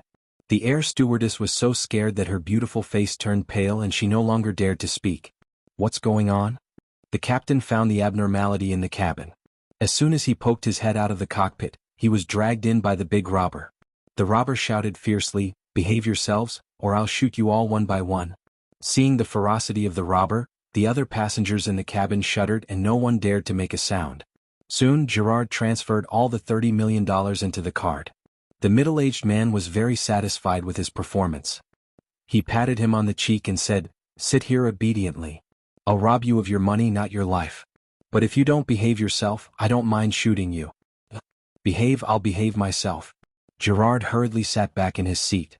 The middle-aged man stepped out. After looking around he fixed his eyes on Shiyumi. "Little girl, you're too coquettish. Not only the bearded foreigner has taken a fancy to you, but I've also taken a fancy to you. Anyway, we still have a long flight ahead of us. Why don't we do it first?" Then he pointed the pistol at Shiyumi, pointed to the bathroom next to him and said, "Go in now and let me have a good time. Then I'll consider letting you go." Seeing that this guy was staring at her, Shiyumi was so scared that her face turned pale. She held Qin Haodong's arm and said nervously, "Don't do this. Please let me go. I can give you as much money as you want." Qin Haodong looked calm, but he was not in a hurry to make a move. He had just counted that there were 5 robbers in the first-class cabin. He didn't know if there were any in the economy class, so he had to seize the opportunity to make a move. Otherwise it was easy to cause casualties. "I want to rob you of your money but also your sex." A greedy look flashed across the middle-aged man's face. "It's the first time in my life that I've seen such a beautiful girl like you. Cut the crap and go there." "No, I can't do this." Shiyumi was so scared that she trembled all over. She held Qin Haodong's arm tightly, her full chest pressed tightly against Qin Haodong's arm. "You're courting death. Are you pretending to be innocent in front of me?" The middle-aged man raised his pistol and said fiercely, "Don't think that I don't know what's going on with you. I saw it just now. You met this toy boy here by chance. You're not a couple at all." Shiyumi said, "No, it's really not. I've liked him for a long time. He once saved my life and I fell in love with him since then. Although he doesn't know it, in my heart he has always been my boyfriend. He's the man I've chosen in this life." Qin Haodong was slightly surprised. He knew that Shiyumi had a good impression of him, but he didn't expect it to be to this extent. However, he was not sure whether Shiyumi was sincere or just saying it to protect her innocence. The middle-aged man obviously didn't believe her either. "Stop pretending, you be *tc. Keep pretending." Shiyumi said, "No, I really didn't. I really love him very much." "Well, since you like him so much, I'll kill him now." As the middle-aged man spoke, he raised the gun in his hand and pointed it at Qin Haodong. "No, please don't." In a moment of desperation, Shiyumi turned over and threw herself on Qin Haodong, protecting him tightly. Qin Haodong had just found an opportunity and was about to use silver needles to hit the robber's acupoints, but Shiyumi threw herself at him. It seemed that she was protecting him, but in fact she was protecting the 5 robbers so that he couldn't do anything. "Little girl, I didn't know that you valued this toy boy so much." The middle-aged man said with a sinister smile, "Since you care so much about him, I'll give you a choice. Either go to the bathroom and take off your pants and wait for me, or I'll kill him now." Shiyumi said pitifully, I can give you money. I can give you a lot of money. Please let us go." "Normally speaking, I like money, but you're so seductive. If I don't *ck you, how can I be a man in the future?" The middle-aged man's face changed and he said with a murderous look, "Cut the crap. I don't have time to waste on you. I'll count from 10 to 1. If you don't make a decision, I'll shoot him." 10, 9, 8, 7. As the middle-aged man gave the order, Shiyumi burst into tears, and her delicate cheeks were covered with tears. Haodong, it seems that we can only be together in the next life. She held Qin Haodong's cheek and kissed him hard. Her tears kept flowing and wetted Qin Haodong's face. 3, 1. Speaking of this, the middle-aged man pulled the sleeve with a click and loaded the bullet. No, I'll listen to you. Shiyumi looked at Qin Haodong with great reluctance. Then she got up from his body and walked to the door of the bathroom. Although it was not far, it was extremely difficult for her to walk. The big man in front of her shouted, "Boss, this little girl is really seductive. When you're done, let's have a good time, of course. You're all my brothers. Of course we'll share the good stuff." After that the two of them laughed together. Shiyumi's body trembled, but she did not stop. She continued to walk forward until she reached the door of the bathroom. She pushed the door open, looked back at Qin Haodong with great reluctance and was about to walk in. "Shiyumi?" At this moment Qin Haodong stopped her. Although he used to call her sister, he called her name this time. For some reason Shiyumi felt that the distance between them had shortened a lot. Seeing that this girl was willing to make such a great sacrifice for him, he felt warm in his heart and was filled with an inexplicable emotion. He said firmly, "Come back.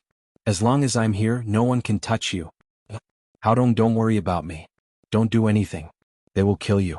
Shiyumi said with tears in her eyes, "You saved my life last time. Now it's my duty to return it to you. Live a good life in the future." "No need. I'm a man. I don't need a woman to protect me. I saved you last time and I can do the same this time." Qin Haodong's voice was not loud, but it was sonorous and full of confidence. "Boy, you're really courting death. Since you want to die, I'll send you to hell now." The middle-aged man was standing next to him.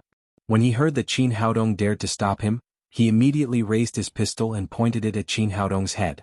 He was about to pull the trigger with his index finger. But at this moment he felt the pistol in his hand was suddenly in Qin Haodong's hand, and then it was pressed against the middle-aged man's temple. Qin Haodong got up and grabbed the gun. His movements were smooth. He locked the middle-aged man's neck with his left arm and pressed the pistol against his head with his right hand. "Tell your men to throw away the guns, or I'll turn your head into a rotten watermelon now." The middle-aged man trembled with fear. He didn't expect that the words he had just threatened Gerard would be used on him in the blink of an eye. He hurriedly shouted, "Put down the guns. Put them down now." The men in the cabin heard his order and slowly put down the guns in their hands. But at this moment the big man shouted, "Brothers, don't put down the guns or we'll die. The boss can be replaced at any time, but we only have one life. Let's kill them and all the wealth on the plane will be ours." Hearing the big man's encouragement, the gunmen who had put down the pistols raised them again. The big man suddenly pointed the gun in his hand at Qin Haodong and was about to shoot. But at this moment, a small red dot suddenly appeared between his eyebrows. Then his arm that was holding the gun softened and he fell to the ground with a thud. Chapter 803. Qin Haodong killed the big robber with silver needles and then shot 3 silver needles into the other 3 robbers' veins. The 3 robbers suddenly felt numb and weak, and the guns in their hands all fell to the ground. Seeing that they had no guns in their hands, the captain immediately led the passengers next to him to press all the 3 robbers to the ground. In just a few seconds all 5 robbers were subdued. Qin Haodong took a rope from the captain and tied the middle-aged robber firmly. At this time, Shiyumi, who had been standing next to him, came to her senses as if she had just woken up from a dream. Thinking of the scene just now, she couldn't help blushing. She came to the middle-aged robber and kicked him hard in the crotch. "Bastard, how dare you hit on me?" The middle-aged robber screamed. He seemed to have heard the sound of his balls breaking. Even if he didn't spend the rest of his life in prison, he would never be a man again. Qin Haodong pulled another robber over and asked directly with mind manipulating, "How many people are there in total? Are there any accomplices in the economy class?" The robber said, "No, there are only 5 of us. Our plan is to rob the first-class cabin first because the people in the first-class cabin are all rich. Then we will hijack the plane and fly to a small island near M country. We prepared a speedboat there and left directly after robbing all the passengers." Hearing that the robbers had no accomplices, the people in the cabin breathed a sigh of relief. The captain was a big white man. He came over and said to Qin Haodong, "Mr. Qin, it's all thanks to you this time. Otherwise we would have been finished." "Thank you." Qin Haodong said, "They're just a few little robbers. It's nothing." The captain said, "No, it's you who saved so many of us. We have to thank you."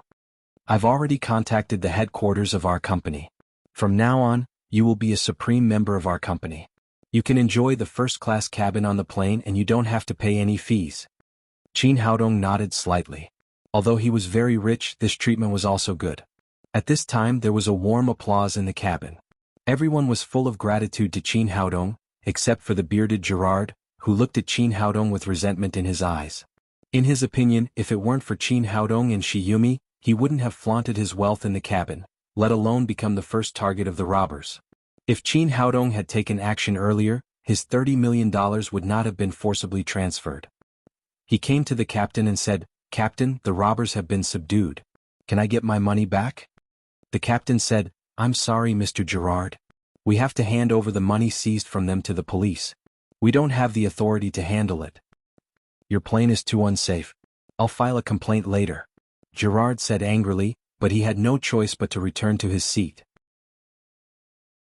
Shiyumi sat down next to Qin Haodong again. She looked at him shyly and said in a low voice, "You saved me again. How can I thank you?" Qin Haodong said, "It's nothing. I should protect you. Didn't you just sacrifice yourself to protect me?" Thinking of what had just happened, Shiyumi's cheeks were so red that blood seemed to drip out. She shyly leaned her face on Qin Haodong's shoulder. After a while, she calmed down a little and said, "How do you think these abominable robbers brought guns on the plane?" Qin Haodong said, "The devil is 10 times stronger than the righteous. They have been scheming all day long, so they must have their own ways. Otherwise there wouldn't have been so many hijackings. But this is not a problem we should consider. Let the police of M country deal with it." After this incident, the flight was very smooth. Near evening, their plane landed at the airport of City N of M country. When the plane landed, the sky was already gloomy. It seemed that a storm was coming. After the plane stopped, the police immediately rushed into the cabin and took the 5 robbers away. The bearded Gerard also went to the police station with the police. He was eager to get back his $30 million. It was a lot of money. If he lost it like this, he would definitely be punished by his family. Qin Haodong and Shiyumi walked out of the airport together. Originally, Qin Haodong wanted to take a taxi to find a hotel by himself, but Shiyumi forced him to get in the car driven by her assistant. Because Liusu Clothing often had business in City N of M country, their company rented an apartment here. When their car arrived at the apartment building, it had already begun to rain and the sky was gloomy. Qin Haodong helped Shiyumi carry the suitcase and sent her to the room. This was an apartment with 2 bedrooms and 1 living room. The room was decorated in warm colors, which made people feel very warm. Qin Haodong put down the suitcase and said, "Okay, I'm leaving." Shiyumi took his arm and said with a reluctant look, "Where are you going? Have you found a hotel?" Qin Haodong shook his head. He came in a hurry and hadn't had time to book a hotel. "It doesn't matter. There are many hotels here. I'll just find one." Shiyumi said, "It's very troublesome to find a hotel in such a heavy rain, and the hotels in City N are very expensive. Although I know you don't care about money, I have enough rooms here. You can live here." Qin Haodong hesitated for a moment and said, "That's not good, is it?" Shiyumi said, "What's wrong with that? You saved me twice. You're my great benefactor. You deserve to live in my house. Besides, after what happened today, I'm really a little scared to live here alone. If you don't stay with me, I'm afraid I'll have nightmares all night." Qin Haodong thought for a moment and didn't insist. "Well, I'll bother you. Not at all. I'm happy to live with you." "What's wrong with you?" "I'm scared, I'm really scared. Please hold me, okay?" As she spoke, Shiyumi's body kept trembling. She closed her eyes tightly, looking extremely terrified. She was so adorable that people would feel sorry for her. Qin Haodong had no choice but to hold her in his arms. When his palm touched her smooth back, he couldn't help but feel restless. In the dead of night, he was guarding a beautiful woman in the same room. It was such a special scene. It would be abnormal if he didn't have any thoughts. He injected the greenwood genuine qi into Shiyumi's body to help her relax her stiff muscles. Then he said, "What's going on? You're an adult. Why are you afraid of thunder?" Holding Qin Haodong tightly and feeling his strong arms, Shiyumi seemed to relax a little. She whispered in his ear, "I used to have a very happy family. My parents loved me very much. But when I was 5 years old, it was also a night like this. It was windy, raining, and there was terrible thunder. Suddenly 2 robbers rushed into my house. My parents hid me under the bed, but they were all brutally killed by the robbers. I saw the scene clearly. I was so scared that I didn't dare to cry. Since then, I have been very scared every night when there is thunder. He didn't expect that the woman in front of him would have such a miserable childhood. Qin Haodong patted her on the back and comforted her. It's okay. I'm here. Don't be afraid. Okay. Shiyumi nodded gently, which did ease some of her fear. She added, I've been living alone all these years. Every night when there is thunder, I will curl up in the corner of the bed in fear, turn on all the lights and turn the volume of the TV to the maximum. I only dare to sleep when the thunder is over. Qin Haodong picked her up, put her on the bed and pulled the quilt over her. At this time Shiyumi found that her bath towel had slipped off. Suddenly, a blush rushed to her cheeks, diluting the fear in her heart a lot. At this time another thunder sounded. She hurriedly reached out to grab Qin Haodong's arm in fear. Don't leave me, okay? In desperation, Qin Haodong could only go to bed and hold Shiyumi and the quilt in his arms. Shiyumi leaned her head on his shoulder and murmured, If only I could always have you. Qin Haodong said, Since you are so afraid, why don't you find a boyfriend? An outstanding woman like you must have many pursuers, right?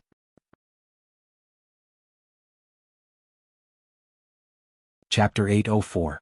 Shiyumi said, You're right. There are indeed many men pursuing me. Some are handsome, some are young and rich, and some are successful in their careers, but I don't like any of them. Qin Haodong said, Aren't you asking too much? Shiyumi said, In fact, I don't have a high standard for choosing a boyfriend. The only one is that he can bring me a sense of security.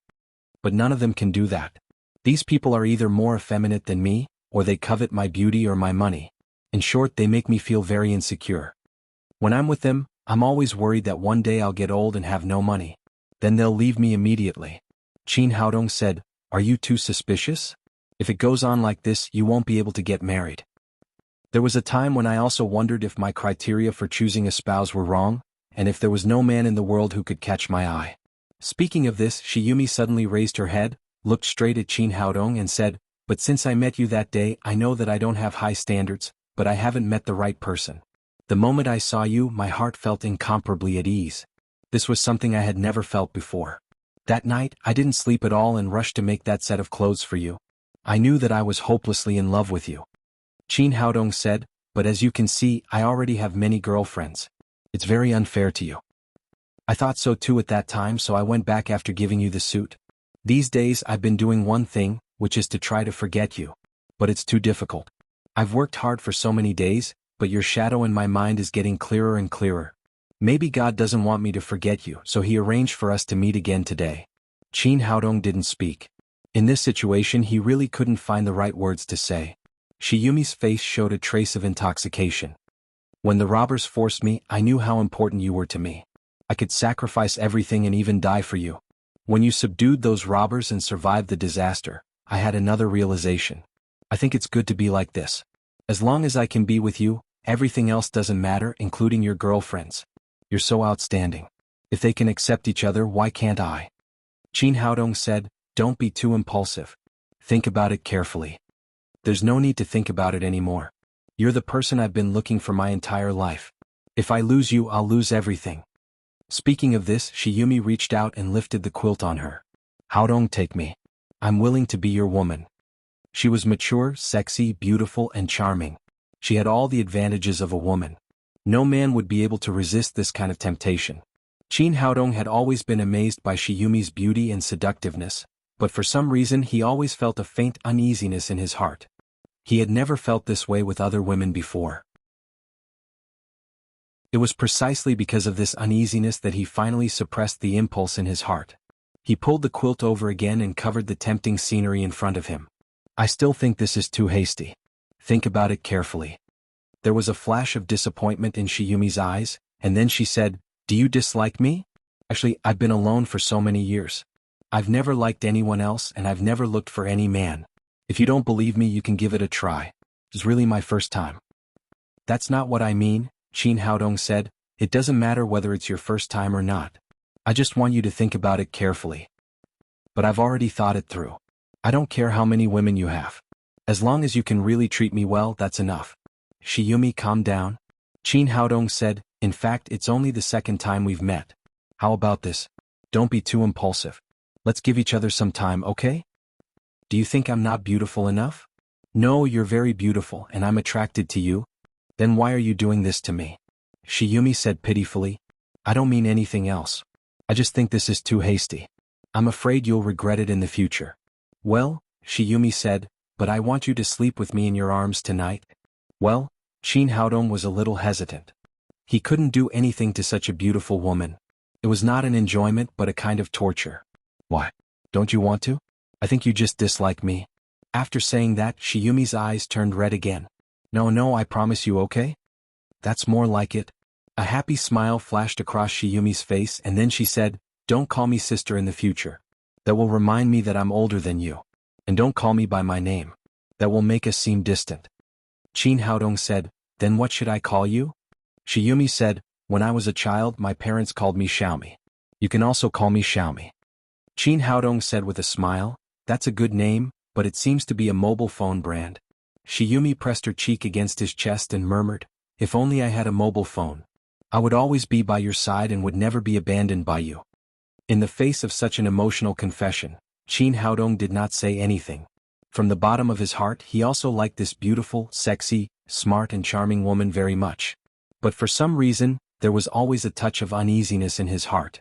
After a tiring day the two soon fell asleep. The next day the clouds dispersed and the sun rose. The golden sunlight shone into the room through the large floor-to-ceiling window. When Qin Haodong opened his eyes, Shiyumi was wearing a white nightgown and an apron with a Mickey Mouse pattern on her chest. She was busy in the kitchen, looking like a little wife preparing breakfast for her husband. Get up, Haodong. I'm sorry about last night. Seeing Qin Haodong walk out of the room, Shiyumi said with a red face. Qin Haodong smiled and said, it's nothing. Shiyumi said, hurry up and wash your face and eat. Try the breakfast I made. After washing up, Qin Haodong sat at the table. The breakfast was not much, but it looked very exquisite. There were steak, fried eggs, milk, and bread. It was a typical Western breakfast. He cut a piece of steak, put it into his mouth, and slowly chewed. Shiyumi asked nervously, how is it? Is the steak I made delicious? It's delicious. It's even better than the chef in the hotel. I didn't expect you to have such good cooking skills. Qin Haodong couldn't help nodding. This was not a simple compliment. Shiyumi's cooking was really good. Receiving the praise of her beloved, Shiyumi's beautiful big eyes turned into crescents with a smile. I grew up alone so I naturally have to learn how to cook. Otherwise my stomach will suffer. After breakfast, Shiyumi put the bowls and chopsticks into the dishwasher and said, I'm going to work. What's your plan today? By the way, I haven't asked you yet. What do you want to do in M country? I'm here to investigate the Chinese medicine market here. I'm going to open Tangmen Pharmaceutical Company here. Qin Haodong told her about the task that Lin Momo gave him, but he didn't mention anything about the alien demons and Angel Pharmaceutical. Shiyumi said, I've stayed in M country for a long time. Except for the people in Chinatown, the people here don't agree with Chinese medicine very much. Especially the government of M country, those who are used to Western medicine are very resistant to Chinese medicine. I'm afraid it will be very difficult for you to build a Chinese medicine factory here. Qin Haodong said, I know that, but I have to give it a try. Shiyumi stepped forward, took his arm and said intimately, no matter what, I will support you. This fashion week only lasts for 7 days. I wanted to go back after it was over, but if you stay in M country I'll stay with you. Qin Haodong said, that's not a good idea. I don't know how long I'll stay in M country. It will affect your domestic business. It doesn't matter. Business is nothing more than making money, but no matter how much money I make, it's not as important as you. Shiyumi said with a smile, it's best if you can stay in M country for the rest of your life. I'll stay here with you for the rest of my life. Qin Haodong reached out and pinched her delicate little nose. Well, go to work or you'll be late. I'll go out and see if there's a suitable opportunity. Okay, let's go together. Shiyumi locked the door and walked out with Qin Haodong. They didn't part with each other until they got downstairs. Watching her sexy and enchanting body get into the car, Qin Haodong frowned slightly. She was an innocent girl who was sincere to him, but why did he feel that he couldn't see through her? Shiyumi got into the car sent by her assistant. She rolled down the window and waved at Qin Haodong, then gradually drove away. Qin Haodong shook his head. Maybe he was thinking too much. He put this idea aside for the time being and began to think about what he should do next. The purpose of this trip to M country was to find the headquarters of Angel Pharmaceutical and rescue the Sun family. But when he got there he didn't know where to start. Thinking of the Chinatown that Shiyumi mentioned, he decided to go to Chinatown first since it was a place where traditional Chinese medicine was more accepted. He took a taxi and went straight to Chinatown. After getting out of the car, he had to admire the greatness of the Wuxia people. They could survive and reproduce in any corner of the earth and live a good life. Chinatown was full of yellow-skinned and black-eyed Wuxia people, which made him feel like he was back in Wuxia. He walked along the street, feeling the prosperity around him. As he was walking, he suddenly saw a group of people gathering in front of him, surrounding a shop. There was a quaint plaque hanging on the shop, with the words Tai Clinic of Traditional Chinese Medicine written in square Wuxia characters. This was the first clinic of traditional Chinese medicine he had seen in M country. It seemed that something had happened. Out of concern for traditional Chinese medicine, he walked over. In the clinic, a young man in his 30s was shouting at a girl in her 20s. Both of them were Wuxia people and they were speaking in Wuxia language. The young man shouted angrily, "What kind of clinic is this? I just had a cough and wanted to take some medicine from you, but my cough was not cured. Instead, I had diarrhea all night. I was almost dried up." The people around also shouted, "How can you run a clinic? How could you treat her like this? I've been to Tai Clinic of Traditional Chinese Medicine before. The medical skills here are very good. They cured my old stomach disease in a week. How could this happen? Isn't there an old doctor in Tai Clinic of Traditional Chinese Medicine? Old doctors are more reliable in traditional Chinese medicine. This little girl can't do it." The little girl in the clinic was very delicate and pretty. With a pair of braids behind her head, she looked very pure. Hearing the discussions around her and looking at the young man who was glaring at her, she said nervously, "I'm sorry, brother. I didn't know this would happen. I'm really sorry. It's my fault. How about I pay you some money?"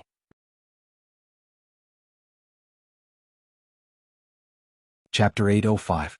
The young man said aggressively, "I'll pay you 1 million yuan.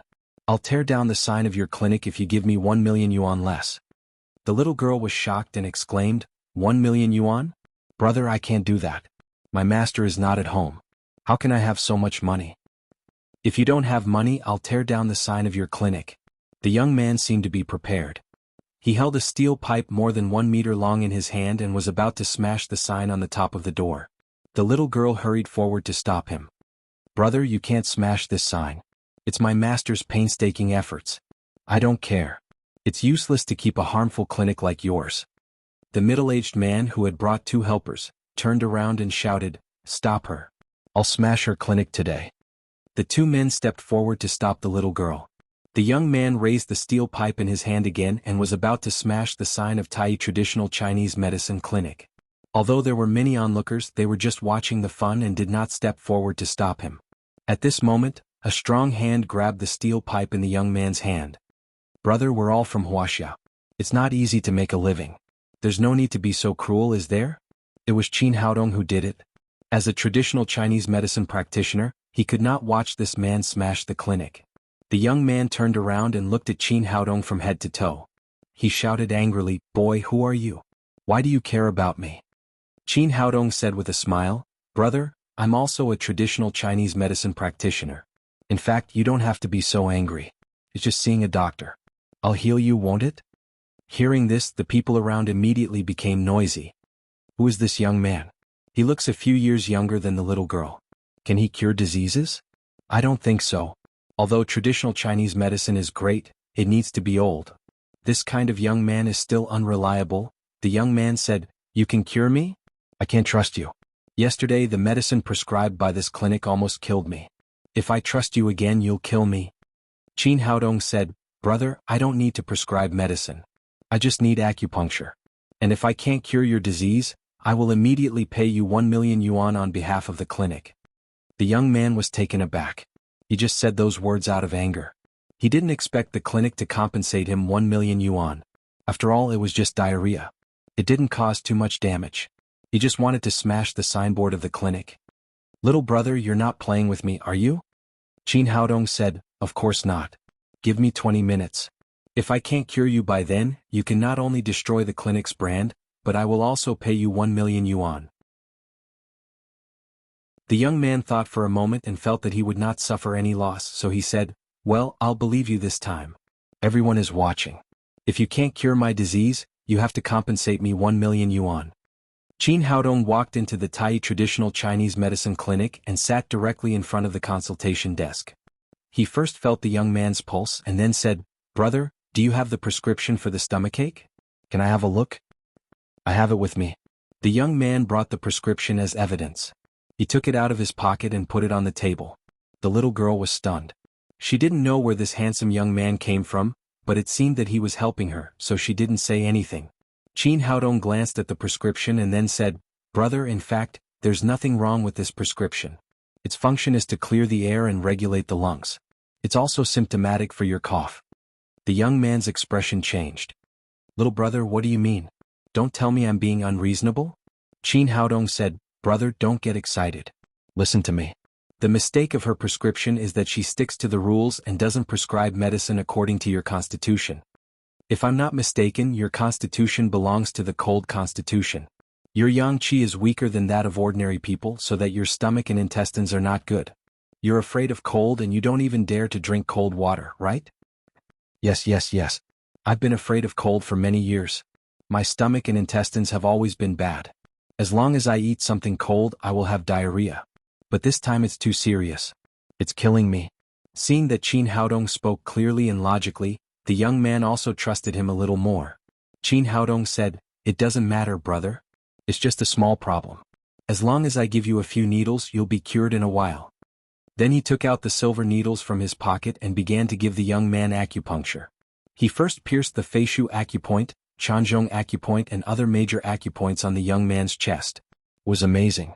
As soon as the silver needles were pierced, the middle-aged man's cough immediately stopped.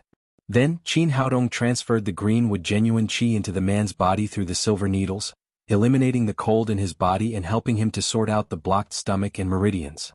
10 minutes later, Qin Haodong took back the silver needles. "Brother, feel it. Are you better?" The young man felt warm in his chest as if there was a sun in it. He had never felt this way before. Now, not only was his cough cured, but his stomach and abdomen also felt very comfortable. "Little doctor, your medical skills are really amazing. I've seen many doctors for my fear of cold, but they couldn't do anything about it. I didn't expect you to cure it so soon." Qin Haodong said with a smile, "Since you're cured, let's forget about what happened today. Okay, little brother, I'll give you face today and let it go. Otherwise I'll smash this clinic." After that he left the clinic with the two men.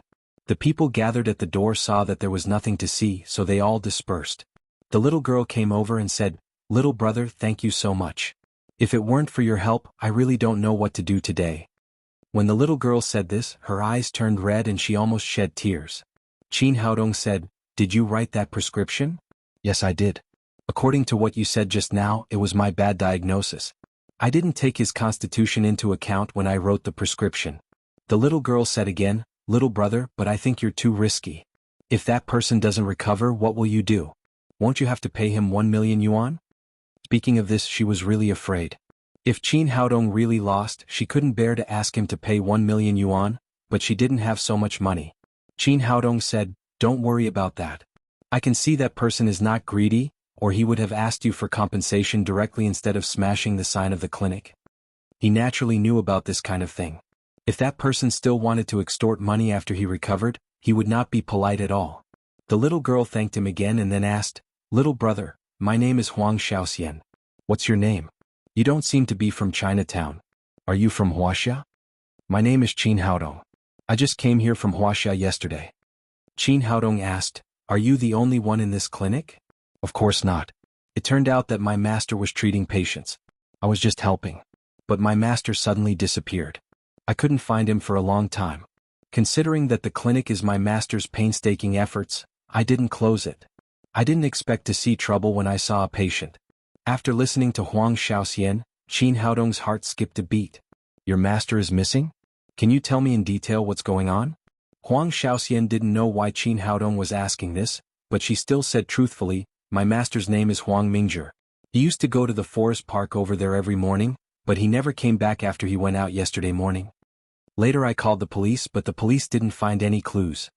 The other party first took away Sun Fengqing and his grandson, and now they took away the doctor of Tai traditional Chinese medicine clinic. It could be seen that they must have some purpose. Since they had taken away Sun Fengqing and Huang Mingzhi, would they still do something to other people? He thought it was very possible. If that was the case, he could find clues about the angel group. He said to Huang Shaoxian, "How are your master's medical skills in our Chinatown?" Huang Shaoxian said, "Of course he's the best. In the entire Chinatown, only Gao Mingqing of Huichen Hall can compare with my master's medical skills." Qin Haodong asked, "Where is Huichen Hall? How is Gao Mingqing?" "Huichen Hall is not far from here, about 400 or 500 meters away. Gao Mingqing is also very good. I saw him go to see patients this morning." Qin Haodong said, "I'm going to visit Gao Mingqing. You'd better close your clinic and stop doing business." He felt that this little girl's medical skills were not good enough. She was only at the level of an apprentice. It would take some time for her to see patients alone. "Well, I'll close my clinic now and never dare to see patients again." Huang Shaoxian said, "Brother, I have nothing to do anyway. Why don't I take you to Huichen Hall?" Qin Haodong nodded and said, "Well, let's go together." Huang Shaoxian closed the door and took Qin Haodong along Chinatown for about 400 or 500 meters. They saw another traditional Chinese medicine clinic with the sign of Huichen Hall. Qin Haodong asked Huang Shaoxian to wait outside and walked in alone. In the clinic, an old man with white hair and beard was seeing patients. He was Gao Mingqing, the head of Huichen Hall, the famous old Chinese medicine practitioner in Chinatown. The business here was good. Qin Haodong waited for a while before it was his turn to see a doctor. Gao Mingqing put 2 fingers on Qin Haodong's pulse. After a careful diagnosis, he said in surprise, "Young man, I've been a doctor for so many years, but I've never seen such a strong body. What do you want to see?" Qin Haodong said, "Mr. Gao, I heard that your medical skills are good, so I came here to feel your pulse and see if there is anything wrong with your body." Gao Mingqing shook his head and said, "No problem. Your body is too good. It's really good. In that case, I won't disturb you." Qin Haodong said goodbye and left Huichen Hall. He had just left a divine sense mark on Gao Mingqing by feeling the pulse. If Angel Pharmaceutical took Gao Mingqing away again, as long as he was still in this city, he could find the base of Angel Pharmaceutical with this mark. But this was just a guess. He couldn't keep watching here all the time. After going out, he said to Huang Shaoxian, "Can you do something for me?" "Of course. You've helped me so much. It's my duty to do something for you." Huang Shaoxian agreed without hesitation. Qin Haodong said, "Help me keep an eye on Huichen Hall these 2 days. If anything happens to Mr. Gao, call me immediately." Hearing this request, Huang Shaoxian said in surprise, "What do you mean? Mr. Gao is fine. What could happen to him?" Qin Haodong naturally couldn't reveal too much to this little girl. He said, "Just do as I say. It's good that he's fine. If anything happens, call me immediately."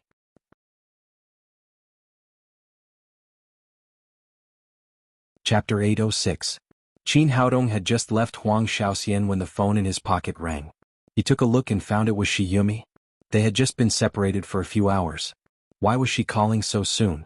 He pressed the answer button and Shiyumi's choked voice came from the other side of the phone. "Haodong, run away. Don't stay here. Go back to Wuxia as soon as possible." Qin Haodong knew that something was wrong and quickly asked, "What's wrong? What happened?" Shiyumi choked with sobs and said, "Don't ask. Go away as soon as possible." Qin Haodong said, "How can I go if you don't tell me what happened?" Shiyumi said, "Gerard and his men are here. They just found me." Qin Haodong frowned. This damn bearded man. How could he not stop? Did he forget that he saved him on the plane? He said, "Have they left now?" "Yes." Speaking of this, Shiyumi seemed very sad and couldn't help crying loudly. The surroundings seemed to be very chaotic and many people were scolding her loudly. Qin Haodong knew that he couldn't solve any problem on the phone, so he said, "Tell me your address. I'll go there now." Shiyumi said, "Don't come. Gerard and his men will come back." "Okay, I'll stop talking. Wait for me. I'll be right there." Qin Haodong directly hung up the phone and waved his hand to stop a taxi. He grabbed a stack of US dollars and threw it at the driver. "Send it to the venue of the Fashion Week in 10 minutes. The Fashion Week was very famous this time, so the taxi driver naturally knew where it was. He immediately put away the money, stepped on the accelerator and rushed out. 10 minutes later he arrived at Lincoln Center, the venue of the Fashion Week. The Fashion Week was going to officially start tomorrow. Today was a rehearsal for the show. Shiyumi and the other designers who came to participate in the exhibition would take their fashion models to practice in the venue of the metropolis. When Qin Haodong walked into the venue he found that it was a mess. Lincoln Center was a landmark of M country. Gerard and his men did not dare to move. However, the equipment brought by these fashion designers was smashed to pieces. All kinds of clothes were thrown all over the ground. Many of the models who participated in the rehearsal were beaten black and blue. Especially the male models, they were beaten even more miserably. One of the models had his leg broken, and he kept wailing on the ground. In the middle of the stage, a group of people surrounded Shiyumi and kept scolding her. "It's all your fault. Why did you have to provoke the Jared family? Look at what happened now. Our models have been dragged into this mess by you. How are they going to perform in the fashion week tomorrow? It's not enough this time. Those people will come later. How do you think we can continue to practice?" In the midst of all the scolding, Shiyumi just squatted on the ground pitifully, holding her head in her hands and kept crying. "Don't cry, get up." A strong hand pulled Shiyumi up. Shiyumi looked up and saw that it was Qin Haodong. She hurriedly shouted, "Why are you here? Hurry up and run. Those people will come back later." At this time, a curvy white woman shouted, "He can't go. The Jared family is here for him. If we don't solve the problem, how can we rehearse? How can we perform tomorrow?" When the others saw that Qin Haodong was the person Jared was looking for, they all shouted, "That's right. He can't go. If we don't solve the problem, who will be responsible for the loss?" "Well, stop arguing. Since I'm here, I won't leave." Qin Haodong spoke English well. His voice was not loud, but it was full of dignity, which made the people around him shut up instantly. He looked back at Shiyumi and saw a big handprint on the left side of her cheek, and her right cheekbone was also swollen. Obviously, she had been slapped. Although he didn't accept Shiyumi, he was still furious when he saw her beaten like this. He asked angrily, "Who hit you? Tell me what the hell is going on?" Shiyumi said, "We were rehearsing. Jared took a lot of people here and I don't know how. He said that he couldn't get the $30 million back, and you had to compensate him for his loss. He asked me to tell him your address, but I didn't tell him. Then he smashed everything here and threatened me that if I didn't hand you over, I wouldn't be able to attend this fashion week. That bastard. I should have let the robbers kill him at that time." Qin Haodong patted Shiyumi on the back and comforted her. "Don't worry. You should rehearse. I'll solve the problem." Hearing their conversation, the tall woman next to them spoke again. "How? Let's not talk about other things. Our models are all injured. How are they going to perform tomorrow?" Qin Haodong glanced around and saw the model with a broken leg who was still wailing. He asked, "He has been injured for so long. Why hasn't he been sent to the hospital?" Shiyumi said, "That's my contracted model. Before he left, Jared said that if anyone dared to send him to the hospital, he would break his leg. The ambulance hasn't arrived yet. He must have told them."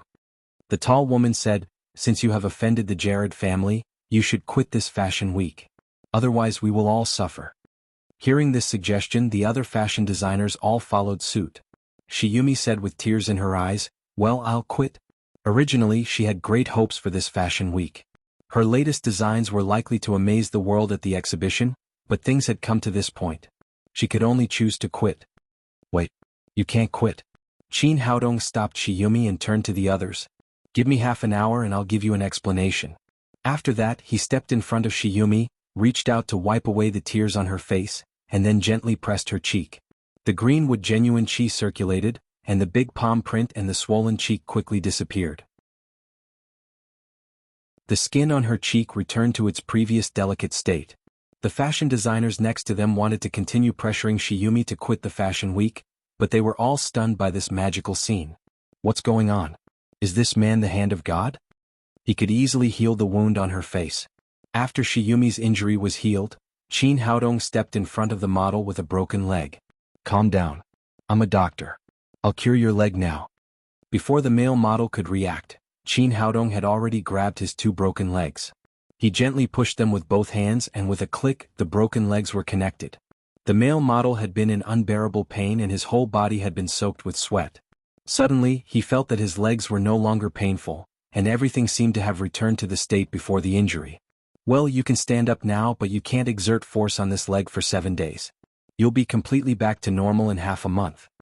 Qin Haodong left a wisp of greenwood genuine chi in his broken leg to help him recover.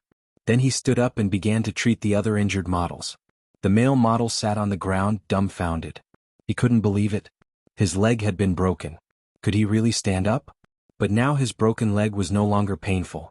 He reached out and touched it, but he didn't feel any pain. With the help of others, he tried to stand up from the ground. Except for a little soreness in his broken leg, he didn't feel much pain. He tried to take 2 steps forward and found that he could really walk, but he couldn't exert too much force on this leg. Oh my God, what's going on? Did I meet a magic doctor? Only then did he come to his senses. He hurriedly came to Qin Haodong and said, "Little doctor, thank you so much. Thank you so much." Qin Haodong fixed the dislocated arm of a male model and said, "It's nothing. This is my compensation for you on behalf of Shiyumi." The male model with the broken leg asked again, "Doctor, can I still walk on the runway with my leg?" "Of course, but you have to wait for half a month." Qin Haodong said and pressed a few times on the swollen cheek of another male model. The original 2 big panda eyes quickly disappeared, and the previous skin color returned. Thank God. The male model was so excited that he shed tears. He had thought that his life was over because of his broken leg and he would have to say goodbye to the runway. Now hearing that he could recover in half a month, he suddenly felt like he had been reborn. Come and see, everyone. A magic doctor. He's really a magic doctor. The onlookers were also shocked by Qin Haodong's medical skills. Now hearing his shout, everyone came to their senses, and suddenly the scene became noisy. Amazing, it's really amazing. I was beaten here just now and it still hurts. After being pressed a few times by the little doctor, not only has it completely recovered, but it's also very comfortable. Yes, I was just slapped twice and my face was swollen. Now it's completely gone and I don't feel any discomfort. A blonde female model looked at her face in the mirror and exclaimed, "Look, everyone, not only the bruises on my face have disappeared, but even the freckles are gone. The little doctor really has a pair of God's hands. Only God can do such a magical thing." In a burst of exclamations, Qin Haodong had cured all the models who had been beaten, but these people still surrounded him. The tall woman who had been aggressive to Shiyumi just now had a smile on her face. She said to Qin Haodong, "Little doctor, what kind of medical skills did you use? Why is it so magical?" At this time, Qin Haodong naturally did not mind advertising for traditional Chinese medicine. He said, "I'm a Chinese medicine practitioner. What I just used was the massage technique of traditional Chinese medicine to treat external injuries." A long-legged model squeezed into the crowd and asked Qin Haodong eagerly, "I still have a few freckles on my face. Can traditional Chinese medicine help me get rid of them?" These freckles had been bothering her for a long time. She had used many beauty techniques but she could not get rid of them. Every time before going on stage she had to use a lot of makeup to cover them. Of course. Qin Haodong came to the long-legged model and reached out to massage her cheeks a few times. Under the effect of the greenwood genuine qi, the freckles soon disappeared. Seeing her flawless face in the mirror, the long-legged model suddenly screamed with excitement, "Oh my God, it's amazing. It's really amazing." Then she suddenly hugged Qin Haodong and kissed him crazily on the cheek. So this is traditional Chinese medicine. There is such a magical medical skill in Wuxia. I didn't expect it. Traditional Chinese medicine is really amazing. I want to see a traditional Chinese medicine practitioner. I thought there was only Western medicine in the world, but it turns out that there is more magical traditional Chinese medicine. Compared with treatment, beauty could make these women walking on the runway go crazy. Seeing the freckles on the long-legged model's face disappear, the others immediately surrounded her like crazy.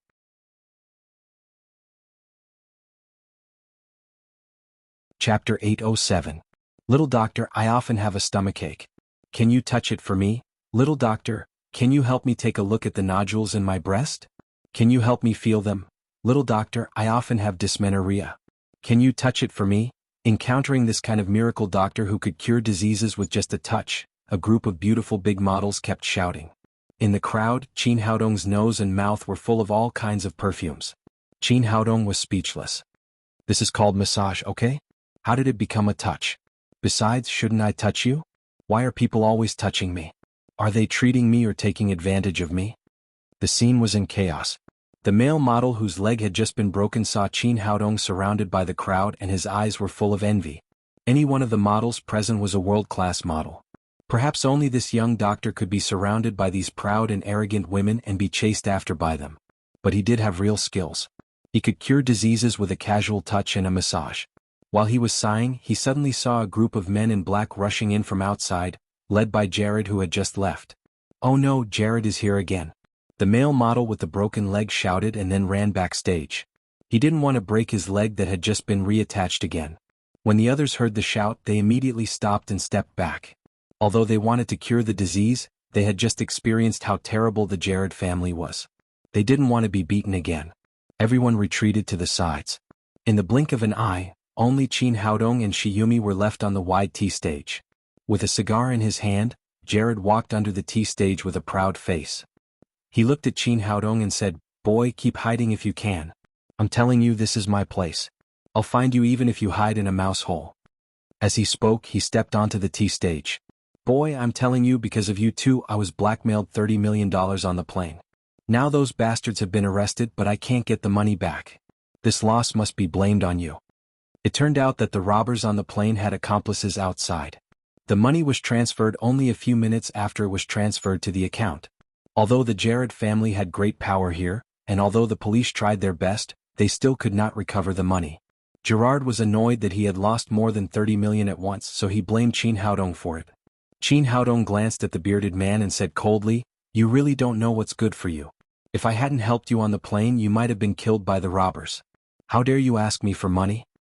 "Cut the crap. I knew it.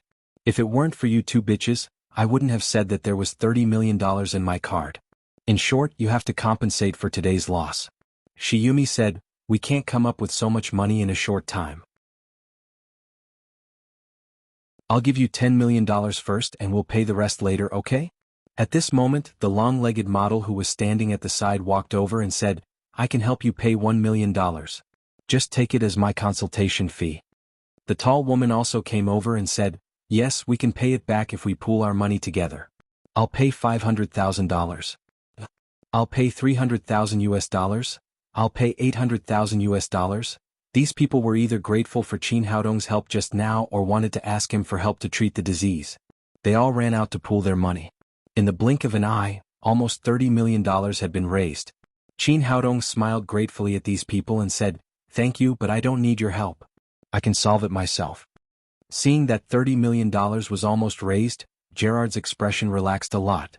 Seeing that Qin Haodong had refused these people, he suddenly said with a cold face, "Boy, do you have $30 million yourself?" Qin Haodong sneered and said, $30 million is nothing at all. I even have $300 million. But why should I give it to you? Boy, it seems that you're new here. You don't know the power of our Gerard family in City N at all. If you can't pay the money today, I'll sell you and this little devil together." Gerard's words were extremely arrogant.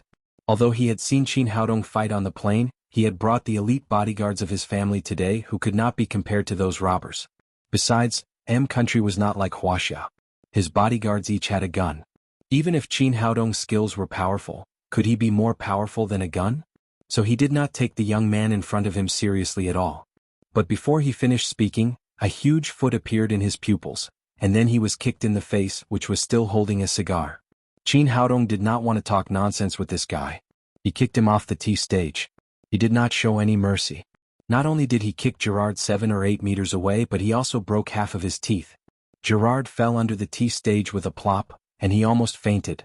Seeing that their master was beaten, the two bodyguards next to him rushed over and helped him up. Gerard spat out a mouthful of blood. He was so angry that he pointed to Qin Haodong on the stage and shouted, "Beat him. Beat him hard for me. Break all his bones for me." He was so angry that no one had ever dared to beat the young master of the Gerard family. In a place like City N of M country, the Gerard family was so powerful that they could even kill a Wuxia man. It was not a big deal at all. As soon as he gave the order, more than a dozen bodyguards rushed to the tea stage. Looking at the fierce expressions of these people, the models next to them could not help screaming.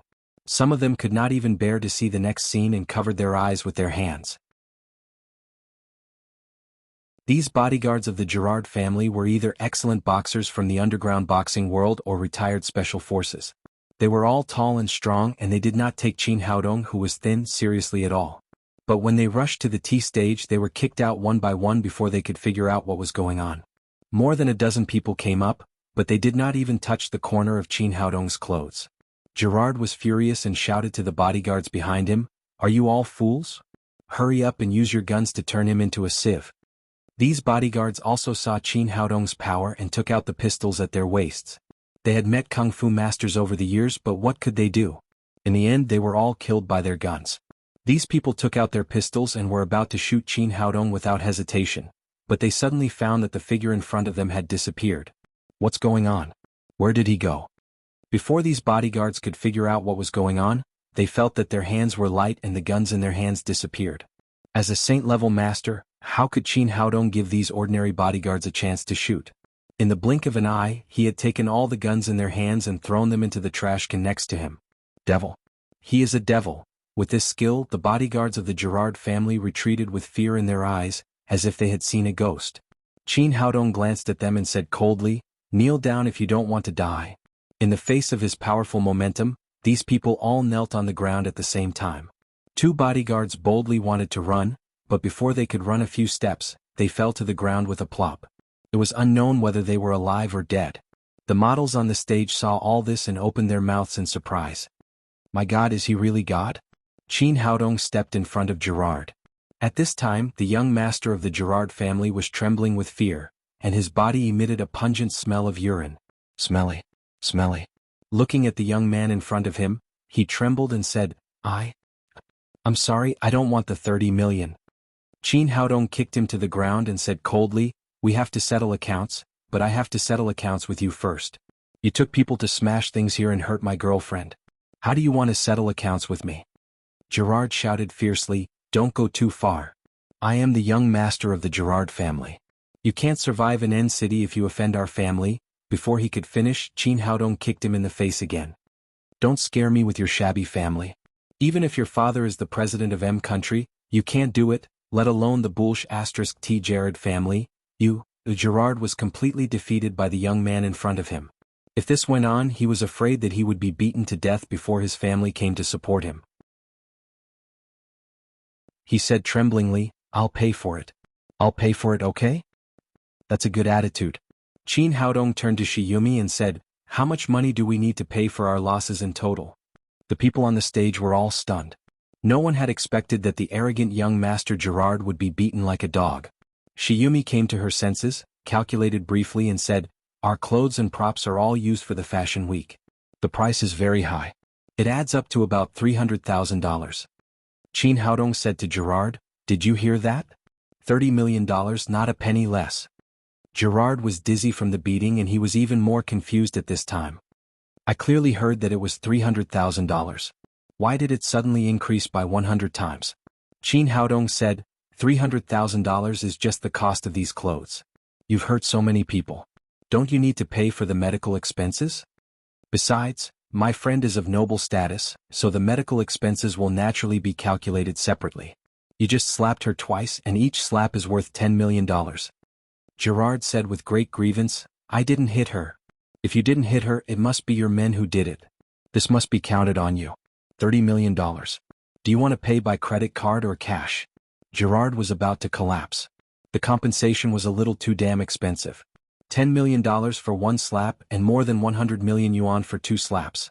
But at this time he didn't even dare to fart. He could only say pitifully, "I can pay for the money, but my original 30 million has been cheated by the robber. I really don't have that much money." "It doesn't matter if you don't have money. Isn't your Gerard family very powerful? Go back and get the money." Qin Haodong said, "I'll wait for you here. You must send me $30 million within 2 hours. Gerard was delighted. He didn't know if this guy was crazy. He dared to let him go back to get the money. When he called the masters in his family, he would definitely chop this guy into pieces. Although he thought so, he didn't dare to show it on his face. He hurriedly said, "Don't worry. I'll definitely send the money within 2 hours." After saying that, he ran out of the venue with his people in fear. You're tuning in to the Han Li's Wuxia Adventures YouTube channel. We're so grateful for your support and don't forget to subscribe to join us on this incredible journey through captivating stories. Your generosity through donations truly makes a world of difference, as it's the primary source of revenue that allows me to expand and enhance this channel for you. Thank you from the bottom of my heart for being a part of this adventure.